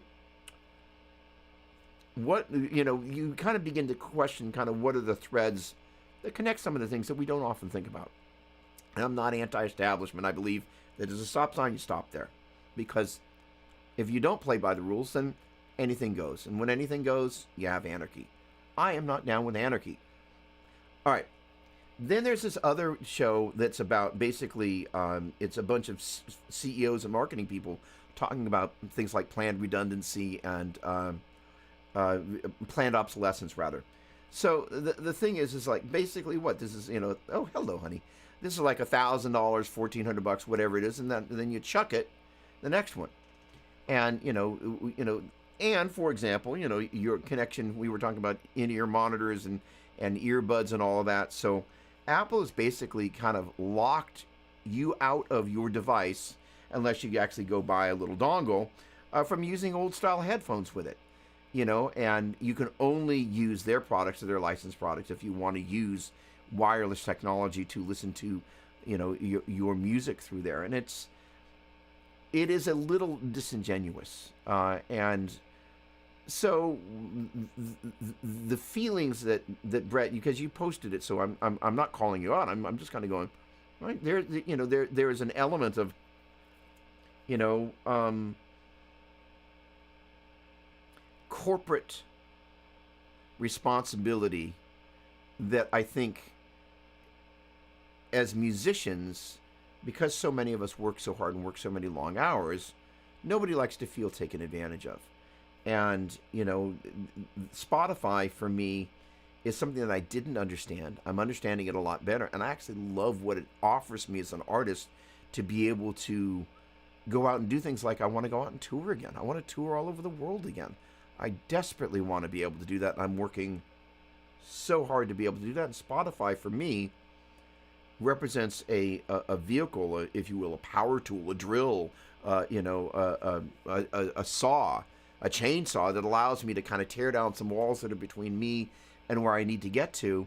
And for me, it's a tremendously powerful vehicle. However, you know, I do also understand that there is this kind of digital legal piracy that has happened where artists, you know, we do all the work, but we don't make that much of the money. However, in the greater scheme of things, there are avenues that artists can make money. So this is one of the reasons that stuff like the Pentatonic course is so important. It's also one of the reasons why I've been working so hard on it. And when it comes out, you will hopefully have the sense of what an absolute lunatic I am, kind of like with this show. Yes, this is something that helps build, quote unquote, the brand of what I do, but I think people genuinely know I love doing this. I love helping people because that's a huge part of just who I am. I can't not do it. And so the sincerity of that is part of the essence of kind of what my offering to the world is. Pentatonic thing is going to be really, really cool because so many people love that scale and so many people are stuck in the box. They look at the neck, they can't help but go to A and play the same licks. And it's just going to be so much fun. In any case, I really appreciated your transparency about the comments, Brett. True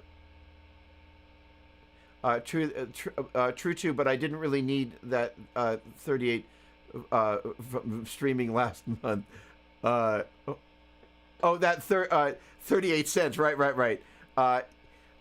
You know, you know, it's an interesting thing. You know, again, I see it as a doorway to things that I want to get to. So, or if you will, it's a series of steps that I have the ability to do. So, but it is my perspective is a different one. And he's a lovely guy. I've known Bill forever. Will AI take over music? So, you know, the interesting thing is that in working with this graphic designer, we are continuously, this is my take on AI, because I'm around so many other musicians that are in the process of kind of growing their brands and trying to figure out how they're going to engage more people. I'm seeing how incredibly challenged AI is in this moment to do anything that is truly artistic. It's great at regurgitating ideas. It's great at regurgitating ideas with a lot of mediocrity. And the other thing is, people, when they see it, they genuinely kind of hate it. And that was why Brett's reaction was so valuable to me, because I realized there are people that I really value. You know, Brett is a guy I know from the Mesa Boogie community.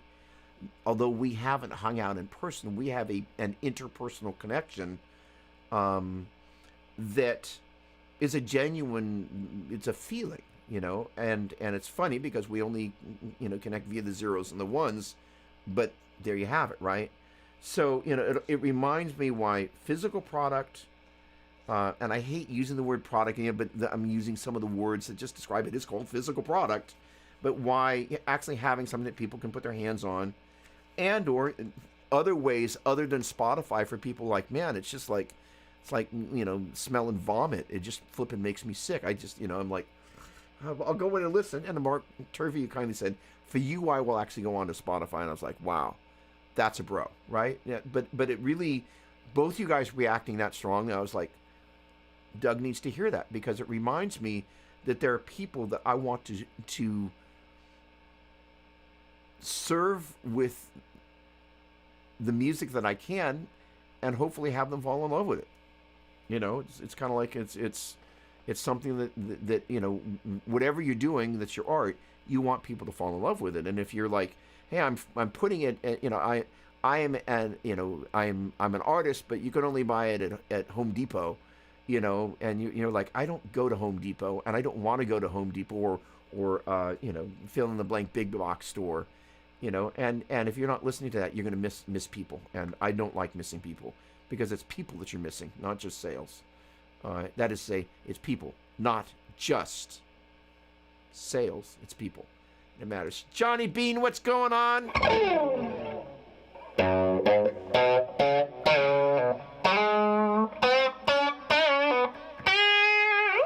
I'm not supposed to do personal salutations, but every so often I just can't help myself.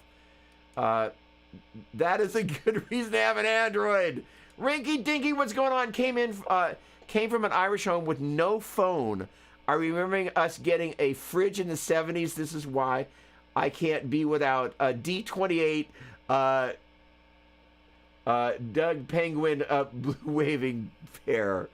I love that. That is, you know, and I think one of the interesting things about this journey, you know, so one of the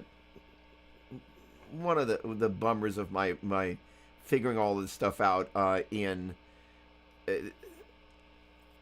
that's okay. I'm going to go there. So there's a technology that I use. I'm not going to mention the brand, that basically does a handshake between Spotify and Facebook and marketplaces. And there was a thing, you know, because, you know, my job is to go in and you know, like 3 weeks ago, I didn't understand jack about Spotify, and there's a lot to learn and to kind of digest, so you can kind of go, okay, I think I'm beginning to understand this, and also the tools of kind of how you harness reaching people there, and I'm in the early stages kind of going, hey, but there is a vehicle that you kind of, you know, create Facebook ads with, and one of the cool features is, and I've messaged their tech support, and I think they're going to fix this.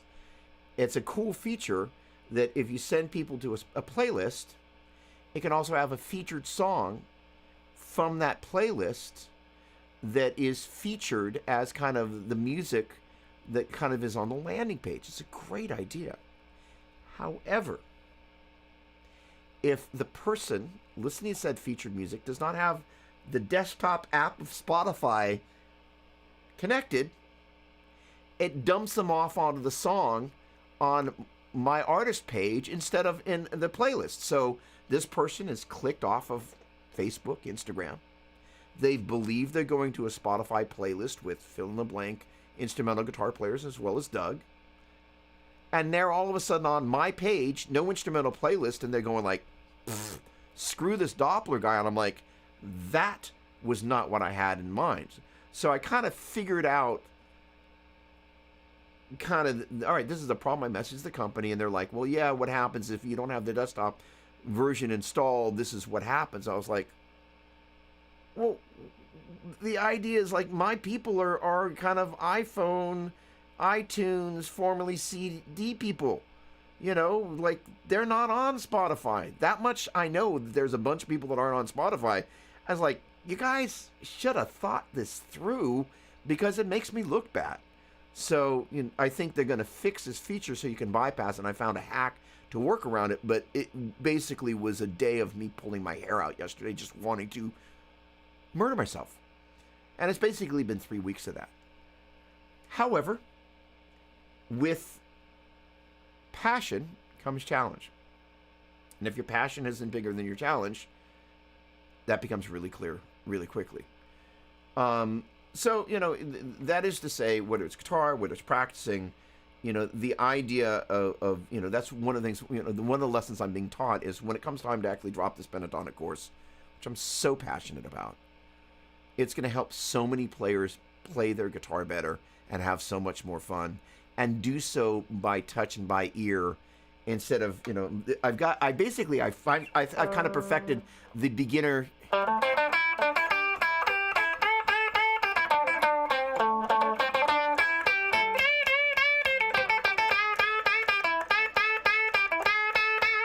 Right, da da da da da da da, versus kind of like, hey, if we learn to play the pentatonic.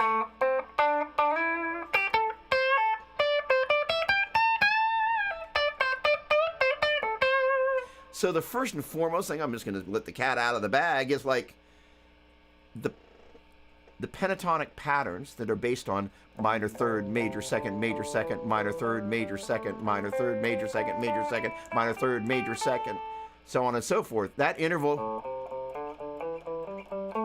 relationship,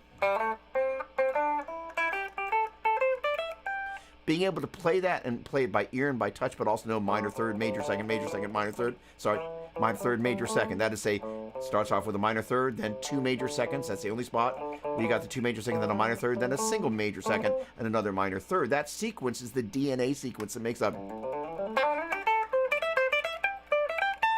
what the minor pentatonic does. And once your fingers and your ear begin to interpolate how far you have to move to make that sequence work, such that your ear is driving the train, you just play the pentatonic differently. And in turn, if there's some sort of lick or things that you do that you practice that are sequential, add those in there because they're great. They're totally legit. There's nothing wrong with that. But now you're stirring the pot with some new stuff to play with, and it's really, really fun. So I'm just so excited to be able to equip people to think about that, because the interesting thing is then when you come back and start playing,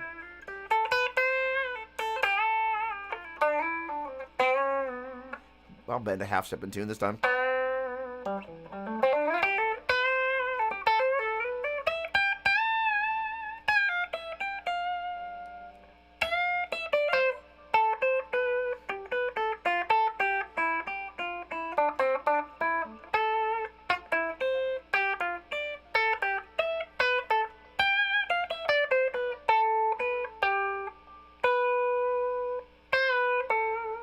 When you start playing everything by touch and by ear, it may not be the best ever, but you're playing something that is pretty much every time it's going to be a little bit different than what you played before.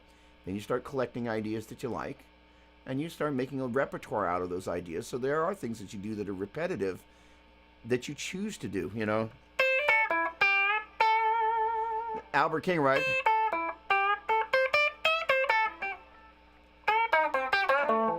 Jimmy, right?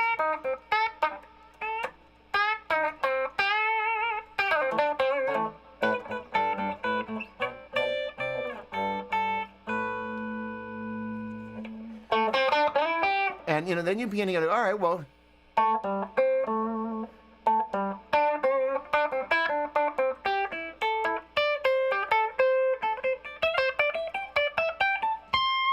working with, different types of sequences where you're harmonically just trying stuff out and working with motifs, but you're not looking at it. So you're not coming at it from a visual point of view, and it's just a completely different approach to the pentatonic. That's all I got to say about that for right now. Alberto, hi there. I saw you have a Majesty. I have one. I see that guitar with the action. I like it, but the trem bar is not fluttering or diving properly. How can I fix this without changing the setup I have? First of all, Alberto, rock master. I like that.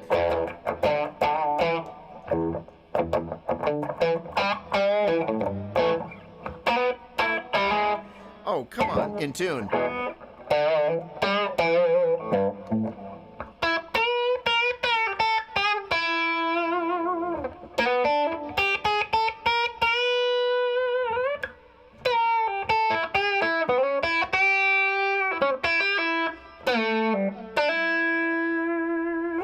Hi, I don't think we met. Welcome, thanks for stopping by, and thanks for bringing your question. Okay. Number one.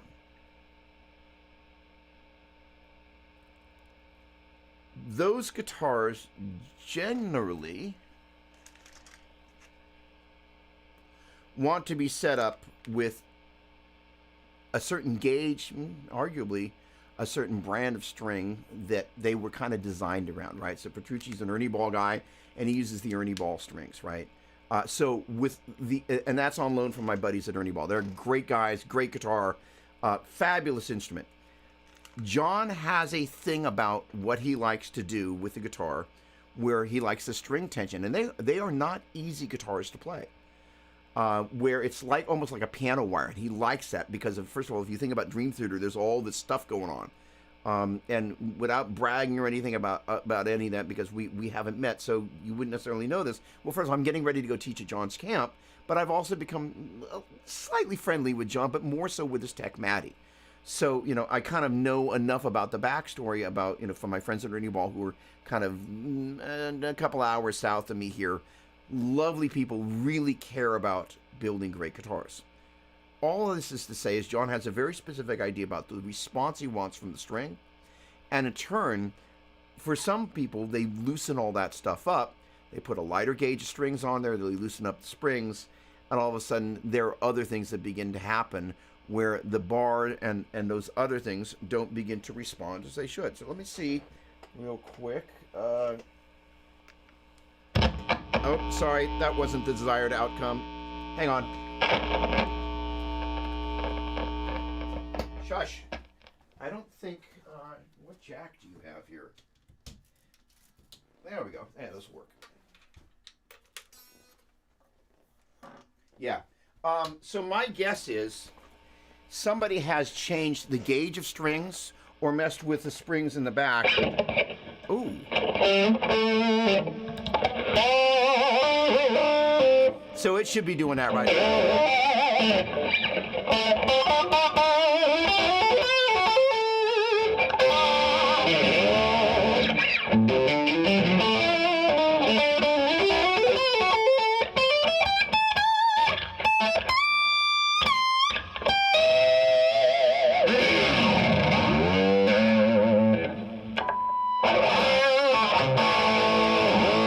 I didn't say it was going to be in tune.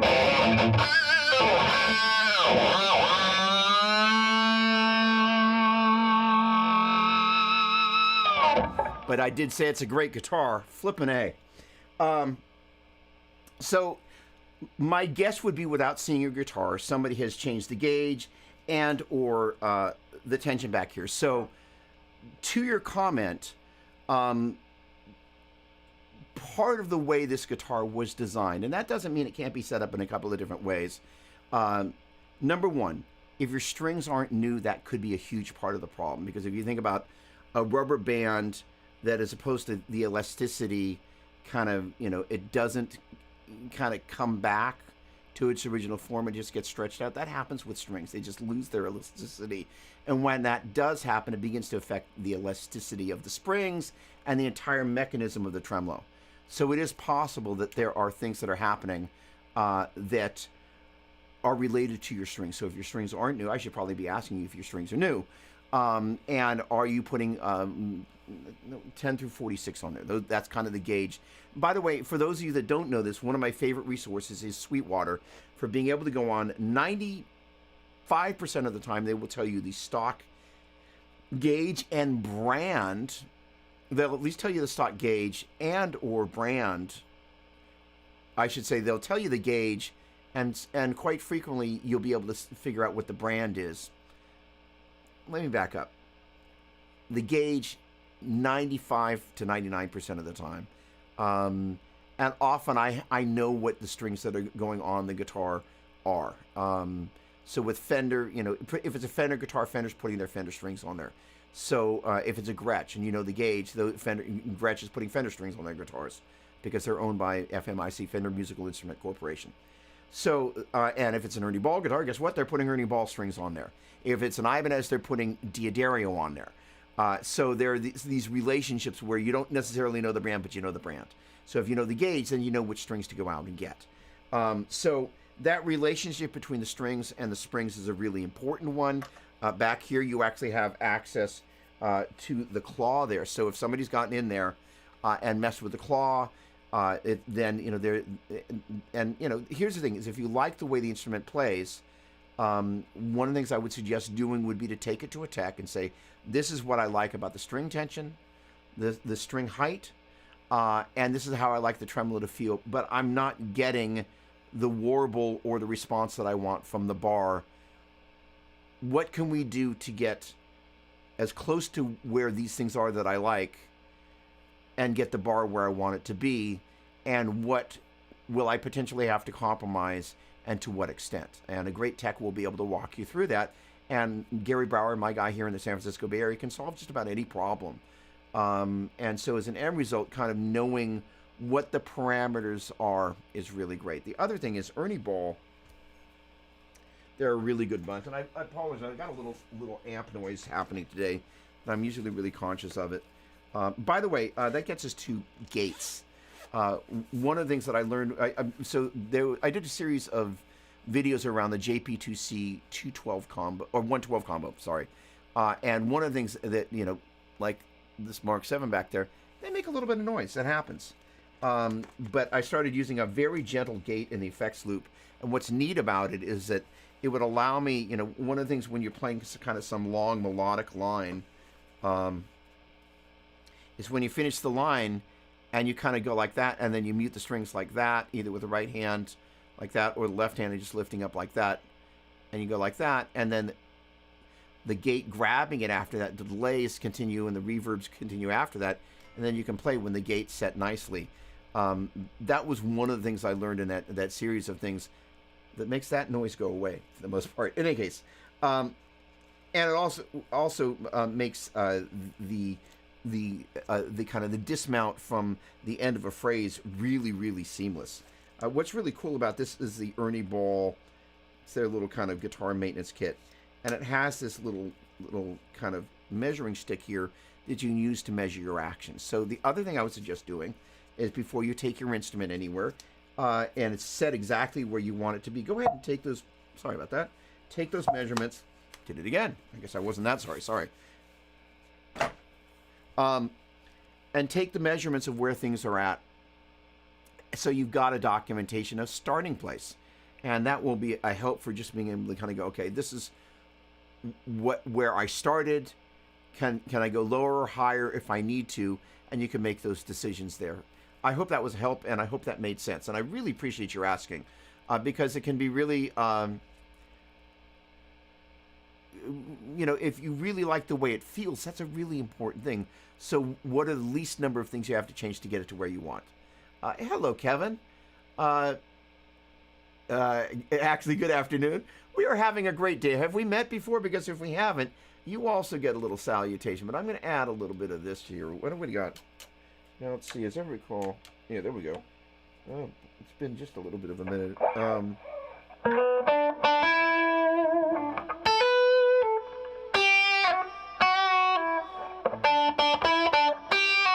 don't know why I went into that.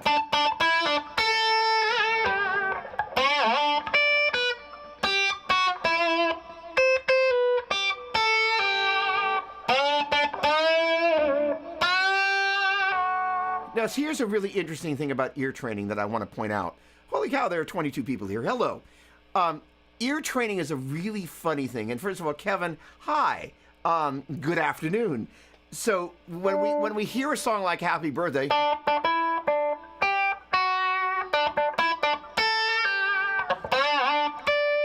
especially when we hear the octave,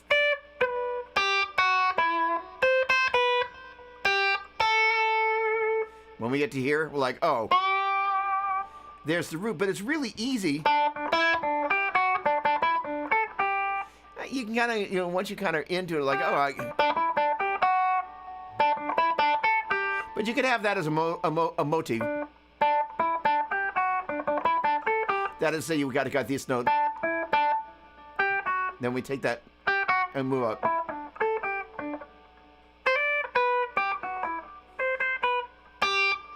But that little bit tells us, oh, there's the tonic there.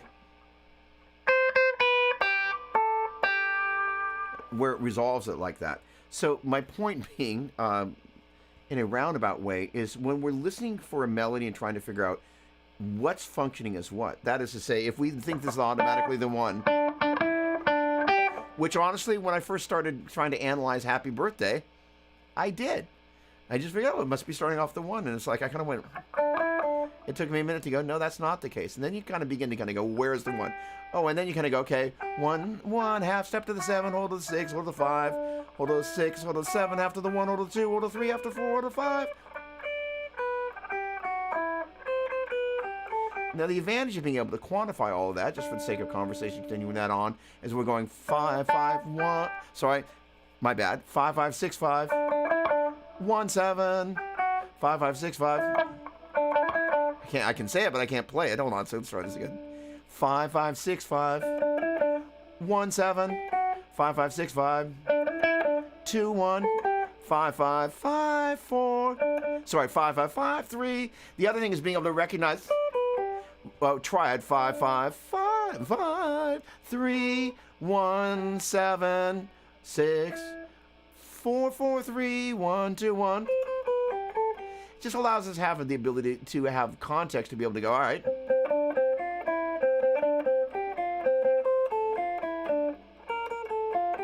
And be able to kind of go.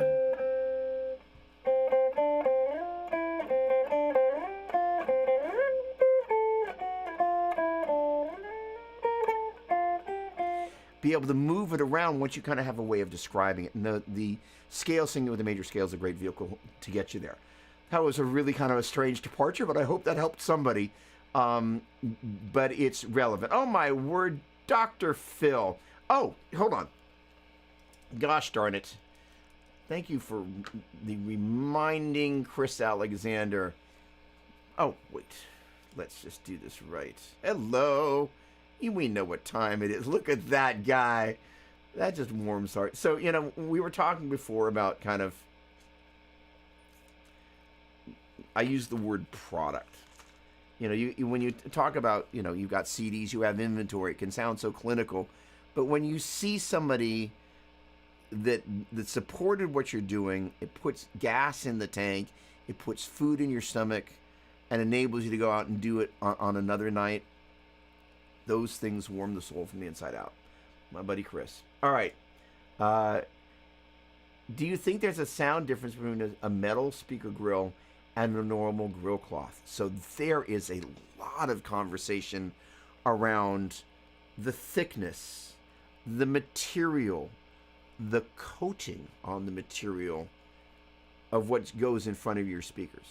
So the answer is yes. If you think about putting your hand in front of your mouth, the projection of sound is disturbed.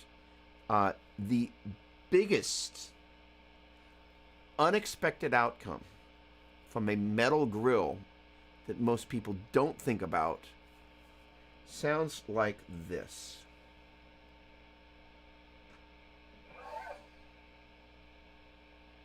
It sounds like this.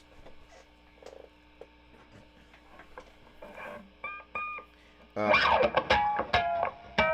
hold on.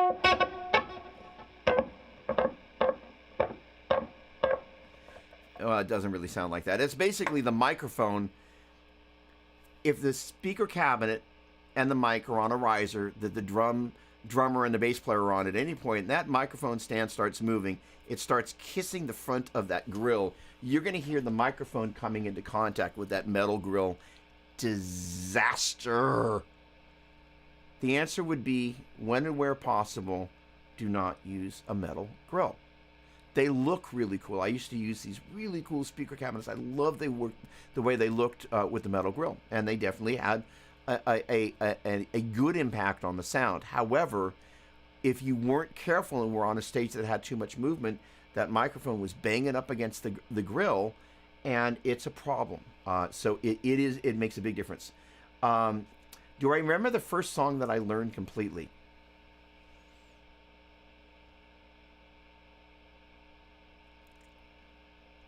I would have to say, when you say completely, I think for most people, like, all the bits front to back, more or less, Purple Haze would be the first song that I believed I played from front to back correctly. I'm sure I didn't, but in my kind of 7th, 8th grade development mind, that would have been it. Great question. And last but in no way least, does the length of a speaker cabinet cable make a difference? So if you get them too long, they will. And the short version is, unlike a traditional instrument cable, which after about 15 to 18 feet begins to create a load between your pickups and the front end of the amplifier, where you start to lose important frequencies in the characteristics of the instrument, you have a lot more leeway to work with speaker cables. However, there is a point, and I don't remember if it was roughly 50 feet or so, but beyond a certain point, you do begin to have an issue with your guitar amp and the length of a speaker cable. And the other thing about that is it's not just the length of the cable, but basically speaker cable is measured in gauge, the gauge of the wire. And not only that, the gauge of the wire. I think we had a conversation a week or two ago about the output of pickups. But the thing is, they're traditionally measured in, I think, K, which I think stands for kilo ohms. Pardon me if I got it wrong. But it's, X number of K. So the X2N came out. It was 14K or 21K or something just obscene, because it was this really overwound pickup. However, the thickness of the wire, and the conductive ability of the wire and the type of magnet all play a role in all of that. So in some senses, the K rating of the pickup can be misleading and is actually not indicating it's as high output as it actually is. So my handler, he hates it when I call him that, which is why I kind of love it, at Mesa Boogie sent me an article that I think was on the Seymour Duncan website, talking about all the the different things that are at work within a pickup, and how there's some kind of common myths about that. So all that to say, the same thing is true of speaker wire. So if you think about using a really great piece of copper or wound copper strands, and then using really crappy impure metal that does not have the same ability to conduct electrical signals that a really great piece of wire does, or wire strand wrap, then all of a sudden that length really begins to matter and exponentially grows because of its conductive inability. So all that is to say, I'm not going to say size matters. I guess I just did, but it matters. Now, this is an interesting thing, because if you get inside a Marshall speaker cabinet, you're going to see some really shockingly thin speaker wire. And it's always kind of, Mesa Boogie stuff is pretty is markedly more heavy duty than that in terms of the gauge and just the coating, the rubber coating that's the sheath around it.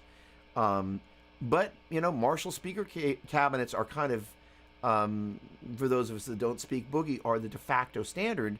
So obviously they know something about the way that they're tuning those speaker cabinets for their amps that works. And it may just be that we're like, hey, we're going to save some money and buy cheaper wire, And we don't really hear that big a difference. And if you want more bass, turn it up. You know, all that to say, it is subjective, and you know, one of the great things about, you know, anytime there is, you know, some sort of shift in frequency, we do have tone controls on our instruments, in our hands, if you will, and on our amplifiers. It's a great question though, and definitely deserves a little bit more time and energy than I have thus put into it. Okay, so another great question. Do I think modelers will have the ability to use AI to listen to songs or amps and clone the tones? So this is a big part of what's happening with Line 6's cloning technology, and it's named after the sheep. Somebody will remember it. But basically, their processing is going to happen in the cloud. And so what's happening is they're using cloud-based computing, which means tremendously more powerful than the processor that's actually in the unit. And using artificial intelligence in those scenarios is just going to become the standard. And it's using it and leveraging it in a really smart way. So it's taking that ability to, you know, because one of the things that I will say that AI is great at is the art of imitation. And you know, and the funny thing is that, you know, as I've been messing around with Facebook ads, you know, Facebook now in the back end will kind of rewrite your copy for you automatically and it'll give you the AI version of it. I'm like, that is some of the most jacked up, stupid version of my copy that you could possibly write. I'm like, no. I keep waiting for it to actually do something. I'm like, well, that's actually something that I would actually say to my you know, to my quote unquote audience. But it just kind of makes it just sound, because it can tell I'm talking about rock and roll. So AI is said, oh, I will put on my AI rock and roll voice. Oh, you want to rock with the Doppler? And I'm just like, oh my word. It's just like, it's so stupid. AI is going to get really smart, and it does a bunch of things that are super smart. But right now, what people are responding to is the just kind of like the jackassery of it that just feels so asinine. But as it relates to the cloning technology, it's going to be really cool, and it's really awesome. Hello, Dr. Phil. I love you. Oh, look at that. That was like 30 minutes ago. Passion is greater than challenge. You know, I need to write that down, because you know what? There are days that I can see the ass in my passion, and or my passion is getting its ASS kicked. Passion.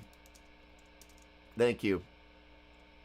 Oh, that's great. That was really, I need to just remember that. Thank you. Thank you. How are you, my friend? Great to see you. Tony, nope. Yeah, it happened to me. I went there, couldn't find it, of course. Took the opportunity to listen to your songs again. As I listened, as if I didn't know them already. It's extremely well done, but yeah, that was cool. So this is part of my day yesterday. So in the midst of cobbling all these pieces together, at one point, there's the Facebook ad that's running. First of all, thank you for the feedback. And then there's a. So what he's talking about, I mentioned it earlier, is that basically this in-between platform has this thing where it'll take a featured song, and if the person listening to the featured song and that's on the playlist doesn't have the Spotify desktop app and they're coming on the Spotify, if they're coming on desktop, it sends them to the song separated from a playlist, which for me is just like, once I realized that was happening, I just wanted to murder myself. Because I'm like giving people that experience. So I was like, okay, well, let me go in and do this. And so I fixed it a couple of times, and I changed the link, and I'm doing this. And then one point I went back and I'm like, oh no, it's pointing to the other thing again. I just like, it's just, you know, so the short version is that because I knew that we were going to be releasing these other new albums, I was like, you know what, let me take this opportunity to release this. And I'm going to learn a thing or two to better understand these platforms, such that when it really counts for the obscene amount of money that we've spent on these albums, I will hopefully not make any mistakes that I'm making now. Some of which aren't mistakes that I knew that I was making. I can make my own mistakes perfectly well. But the idea of kind of discovering things accidentally and then kind of going, okay, this is how we fine-tune the process. So, Tony, my apologies. I'm really, you are the poster child. And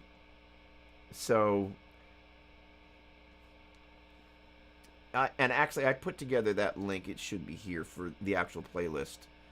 There it is. That should be the right link. So, and you're coming from Facebook. If you go to my Facebook page, the link should be right now. All right. Slaposaurus. Hey, that sounds an awful like a bass player. Hello from North NL Canada.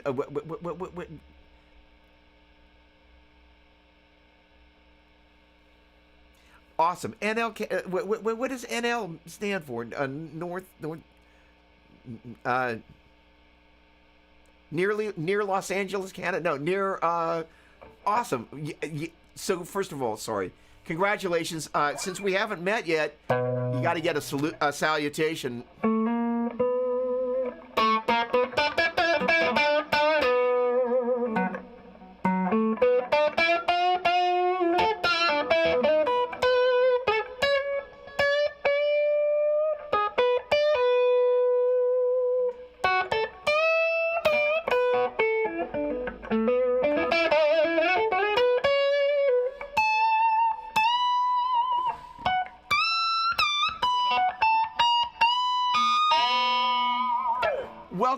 Welcome. First of all, again, congratulations on the stadium. Way to go. What an amazing piece of technology. I cannot wait to get my hands on one. Congratulations. And yes, it's what they're going to be able to do with this box. Just flipping crazy. There we go. Hang on a second.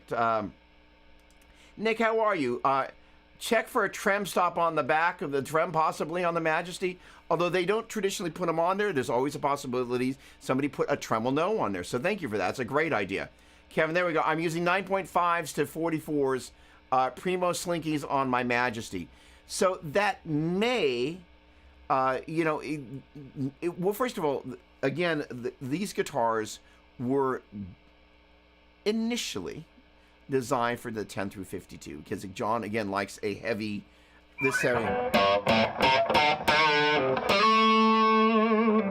that when he doesn't necessarily play that hard, but the deal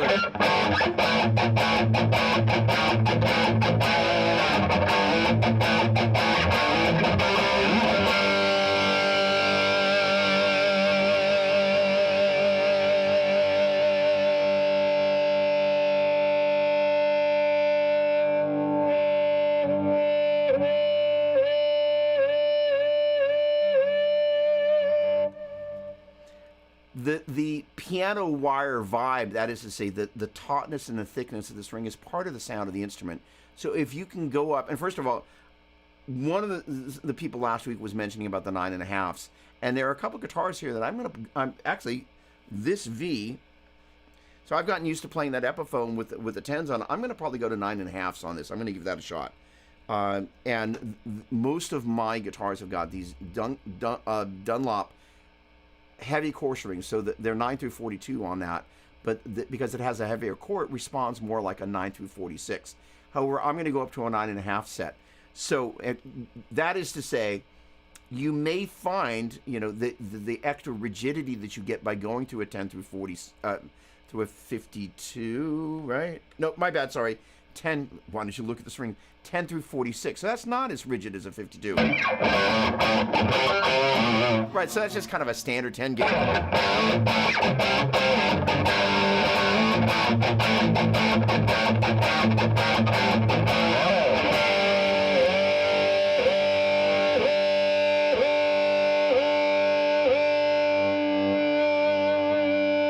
But the guitar really seems to like 10 through 46 on there. So you may find that collective little extra bit of metal there and the way the pickups interact with the strings may be also something that tonally will work better for you. I'm not saying to switch, but I'm just saying just kind of think it through.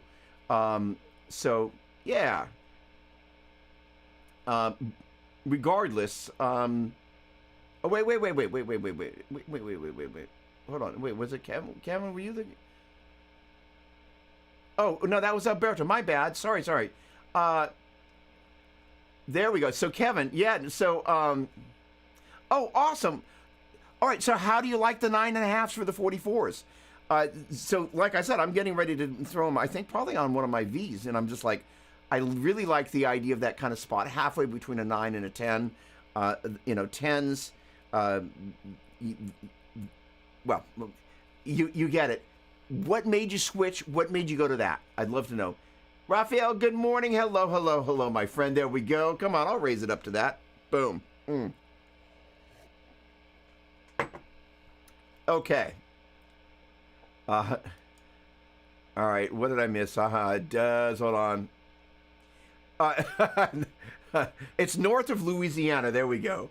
Awesome. Killer. Well, congratulations again. There we go. There we go. So, it's actually, being able to kind of have a set point. The other thing that happens as the weather changes, these necks move around a little bit. So it's always nice to kind of go, this is where it was. And at some point, if you have your, first of all, you want to check a couple of things. One is you want to measure the height of, if possible, the string to the fretboard and the string to the fret. Because if you think about it, those are two things that will change. If the fret height changes, that is, say you go for a lower profile fret, you are going to potentially want the same height of the string as it relates to the fret. So not just the height of the fret to the fingerboard, because when we actually play a note, we're in theory not supposed to be actually even touching the wood of the fingerboard with the fretting finger, right? And this is actually super important. If any of you are experiencing any tension in your left hand, other than just, spending a lot of time playing, its chances are because of two things. One is that you're grabbing too hard with the thumb like this. Your thumb, I always like to say, it's like kissing your grandma on the cheek. That's about as much pressure as you want to put on it. You don't come like, hey, grandma, let me knock you over. It's just this very gentle pressure there. And in turn, with the left hand, it's not any more pressure than to just get the note to fret clearly.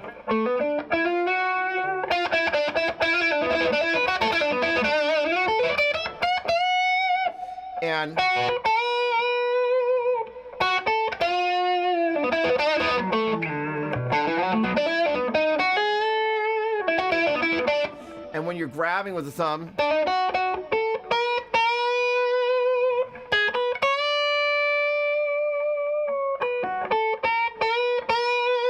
one of the things you also want to watch out for is the harder we have a tendency to grip with the left hand, the more we have a tendency to dig in with the right hand. And conversely, when we have a tendency to play hard with the right hand, we have a tendency to grip harder with the left hand. The problem with that is you start to dig in with your fingertips into the neck and you start to tense up. So if you're experiencing any tension in the left or fretting hand, that's one of the things you want to be really conscious of. Again, the thumb not pressing too hard into the neck and the fingers pressing too hard into the fingerboard. And the other thing is that generally speaking, you want to be, just in case nobody's ever said this to you, you want to be at the upper edge of the fret. First of all, it makes it easier to play larger stretches because you're playing with the smallest distance between the frets. But the other thing is when you're in the center of the fret, makes it much easier to play chords or individual notes out of tune because you're actually pressing the string down into that gap in between the frets, right? Cool. K equals 1,000. 4K is 4,000. There we go. Okay. I have to teach ohm law. There we go. I obviously, thank you, Sensei. I had it of using mechanical mod vapes. Wait, I learned it from using mechanical mod vapes. Holy cow. If you want more bass, get a better bass player.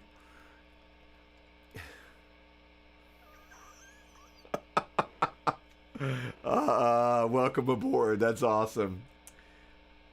Can speakers get too old and have corrosion or rubber rot? So the answer is speakers are made of paper, magnets, and metal, right? And so all of those things, if you think about something that's close to the ocean, so we live in the San Francisco Bay Area, close to an area that's close to Carmel, beautiful vacation destination. That area along the coast there has this constant ebb and flow of not only fog, but moisture coming up off the ocean. So it's not just moisture and humidity, but it's got salt in it. And that, generally speaking, there's certain places in the peninsula that I just won't buy an amp from because I just know, and I am also always looking for rust. So as it relates to speakers, there are, there's a,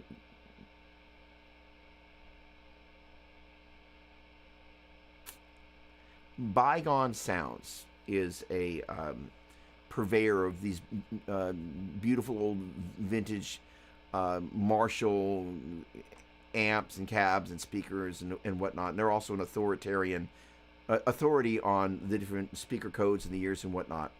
But I think it was through them or some other folks on some of these different various Marshall forums and whatnot. Did you see some of these photos of these things that have been in some barn somewhere and they come out and they're just destroyed because of the elements? So the answer is yes. It's one of the reasons why I have some stuff in offsite storage, but I'm conscious of any of the stuff. Actually, Jackass, I have two units there. One that's on the downstairs that's actually on street level, and one that's upstairs kind of away from any moisture, right? And so I'm very conscious that anything that's particularly valuable, I do not leave in that downstairs unit because I'm aware that even though it's got a pull-down gate and the water doesn't technically just flood in there, it's exposed to the elements in a way that the other one, which is inside a building and upstairs and kind of away from the elements, it's not. It's not that moisture doesn't get in there, but it's not quite as immediate. So these things do begin to affect it.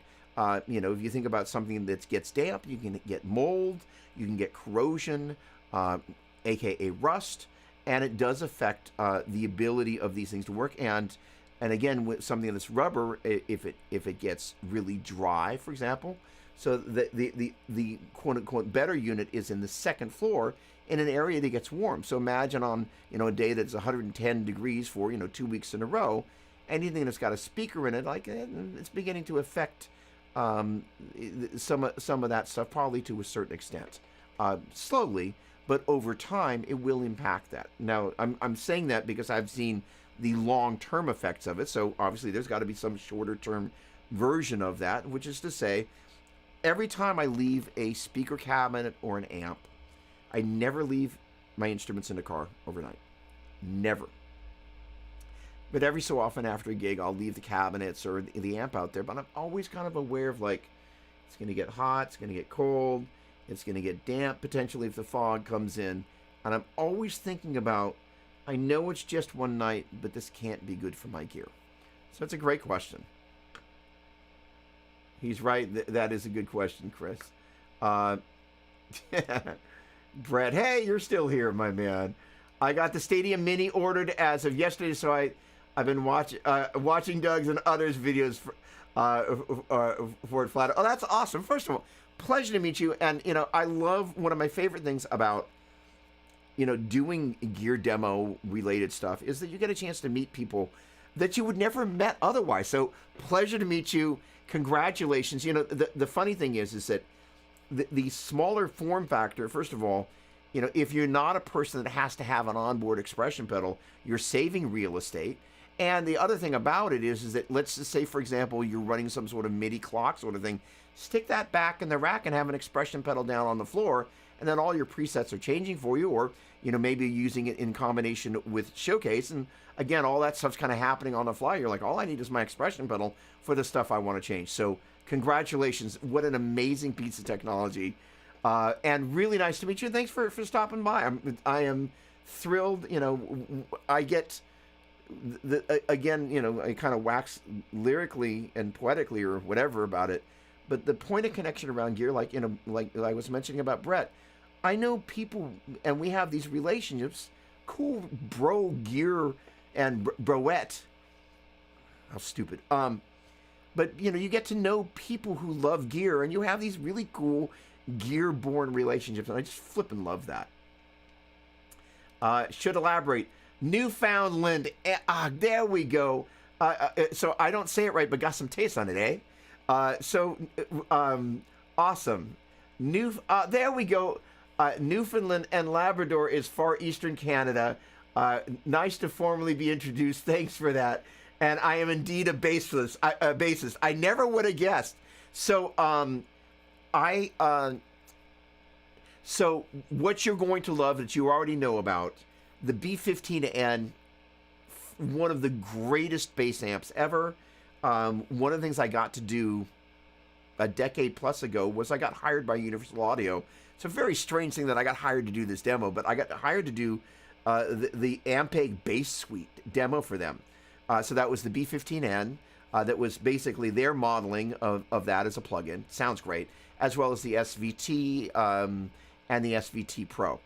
And so what's neat, of course, because Line 6 parent company Yamaha, aka YGG Yamaha Guitar Group, owns Ampeg, you now have the B15N, the very as well as the what is it, the 50th anniversary SVT, which is just an amazing sounding amp. So that their models of those are going to be awesome. So congratulations, you're going to have such an amazing experience with that as a bass player. So really, and of course you don't need the expression pedal. So that's great. Congratulations. Way to go. I've been really happy with the 9.5s. I switched because I started having dexterity issues with my hands. That's a good... so you went down... There we go. Thank you. I was using 10 to 48. That's a smart move. I'm glad Doug likes my jokes. Well, you didn't really like my... Got some taste on it, eh? So I've got... First of all, don't believe anything to the contrary. Americans love our Canadian neighbors. There are some that would love to have you as our 51st state. I just love you having as neighbors. I've spent a bunch of time in Canada. Just absolutely lovely people, and I've interacted with a bunch of people. Their roots are in Newfoundland and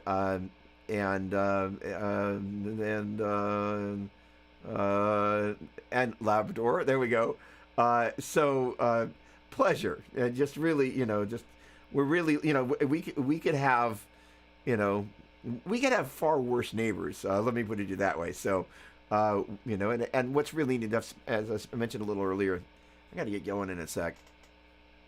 I spent a bunch of time in the Midwest, and one of the things that I love about a number of the people that I've met from Canada is that the same really nice quality that I loved about the people from the Midwest, I felt that same really kind of like, we are what you see is what you get. And I just love that. So, pleasure. What's your main bass, by the way? All right, Tony, so it sounds like we most likely see the pentatonic chorus first, be followed by 15-minute fundamentals. Is that correct? That is correct. Can't wait, as an eternally grateful former student of yours in the old glamour days of Martin Luther King Jr. Boulevard in Berkeley. There you go. Know what that was incredibly worth. The wait it's going to be when you finally land those courses. Thank you, my friend. I love you, Brett. I love you too. That's me replying, by the way. It's been another great show as usual. Thanks for your excellent attitude, intelligence, and love for the instrument. Cheers, Doug. Anthony, I love you dearly. You've always been one of my favorites. It's like kids. You're not supposed to say you have favorites, but you always do. Brett, I have to feed the cat. Hope your day is fun. Thanks for what you do. Brett, likewise, I'm sure. And I'm really glad that we had this very... honestly, I'm glad that you took the time to actually have the comments that you did about the Spotify thing. Without going too far down the rabbit trail, it's really, really important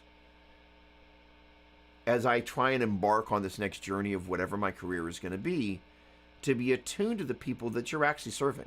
Because, in the music business, you're actually in the hospitality business, which means my job is to create a great user experience.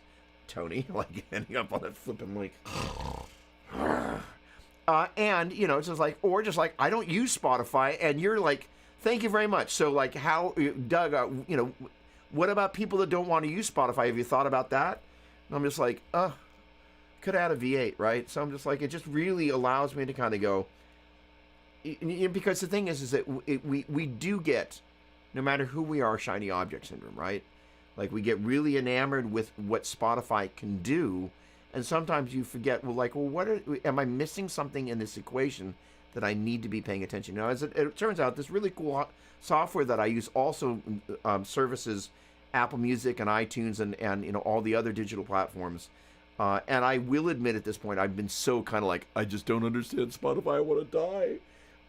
Not really, but the feeling of it has been terrible. It's basically been 3 weeks, besides vomiting my brains out from food poisoning, which was really like the peak of the experience. It's been 3 weeks of just pure frustration. But, again, if your passion isn't greater than the challenge, then you shouldn't be doing it. And so we're all here, many of us decades in, because our passion outweighed, all the other things in life that could have taken us away from our beloved instrument. So thanks again, Brett. Really appreciate it. Doug, I sure do wish they had an edit button for all the typos that come from voice texting. My apologies. No, the funny thing is I'm like, okay, I get it. And I love it, and I love you. So noted. All right. Now, Eric, thank you as always. I love you, bro. Today's Les Paul video is great. Thank you very much, Chris. I really appreciate the feedback. It cost me a night's sleep, and it's worth it to hear the feedback. So thank you. I'm thinking where I'm in a slam metal band, among others that use a lot of samples and stuff like that, I'll be able to implement it well. So first of all, if you guys are playing to a click, which I'm going to presume you are, and that there's SMPTE and code going somewhere, that's where those other things in Showcase will either be able to, well, first of all, I think a bunch of this stuff has yet to be borne out, but the flags and the markers and being able to have a timeline that you can then send information off to other devices, it's highly probable that Showcase is going to cause Stadium to be the centerpiece for many people who, like yourself, in a band where you're incorporating this other technology, and or where you're like, I've had that flipping computer crash enough times that I don't know if I want to trust that again, or watch it kind of going bounce, or sometimes the drummer seems like the best person to operate the technology until they're not. Just saying. Right? Gosh darn it, is very cool. Right. I love that. Agorified, come on, I love that. And yes, the super bass is supposed to be really cool. Like I said, I played through it, but I didn't play through that. And my main bass currently is an Ivan a Sound Year. Come on, 500E, stained black. There we go. Rock on, my friend. Pleasure to meet you, and thank you for dropping in. Awesome. Bent Tom, hello, my friend. I will definitely say hello to Melissa. I don't think she's here, but I've missed you. How are things going on the parent front? You've had your hands full, and, having done the long hours a couple of times, I hope you're doing okay. I will be praying for you, my friend, because that's one of my love languages, and it's just, the funny thing is when you're young, you kind of know you get old, and you know that there are phases that you go through, that life has its difficulties, but some of these you can never really be prepared for emotionally. And watching my stepfather, rest in peace, gradually not be himself was really one of the most unsettling things that I still haven't come to terms with. It's just a thing. I'm sorry that you've been sick. I'm sorry to hear that. As you heard me, unfortunately, mentioning, I had food poisoning earlier in the weekend. Oh, gosh. Kind of for 4 days. I just wasn't myself. Finally just starting to kind of get my Doug legs back. It's been a thing.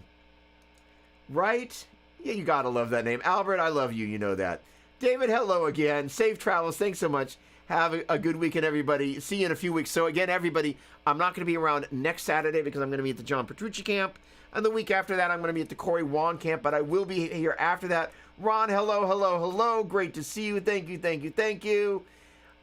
Pleasure. Ron, am I going to see you at the Petrucci camp? All right. Eric, I love you, bro. Cheers, Tom.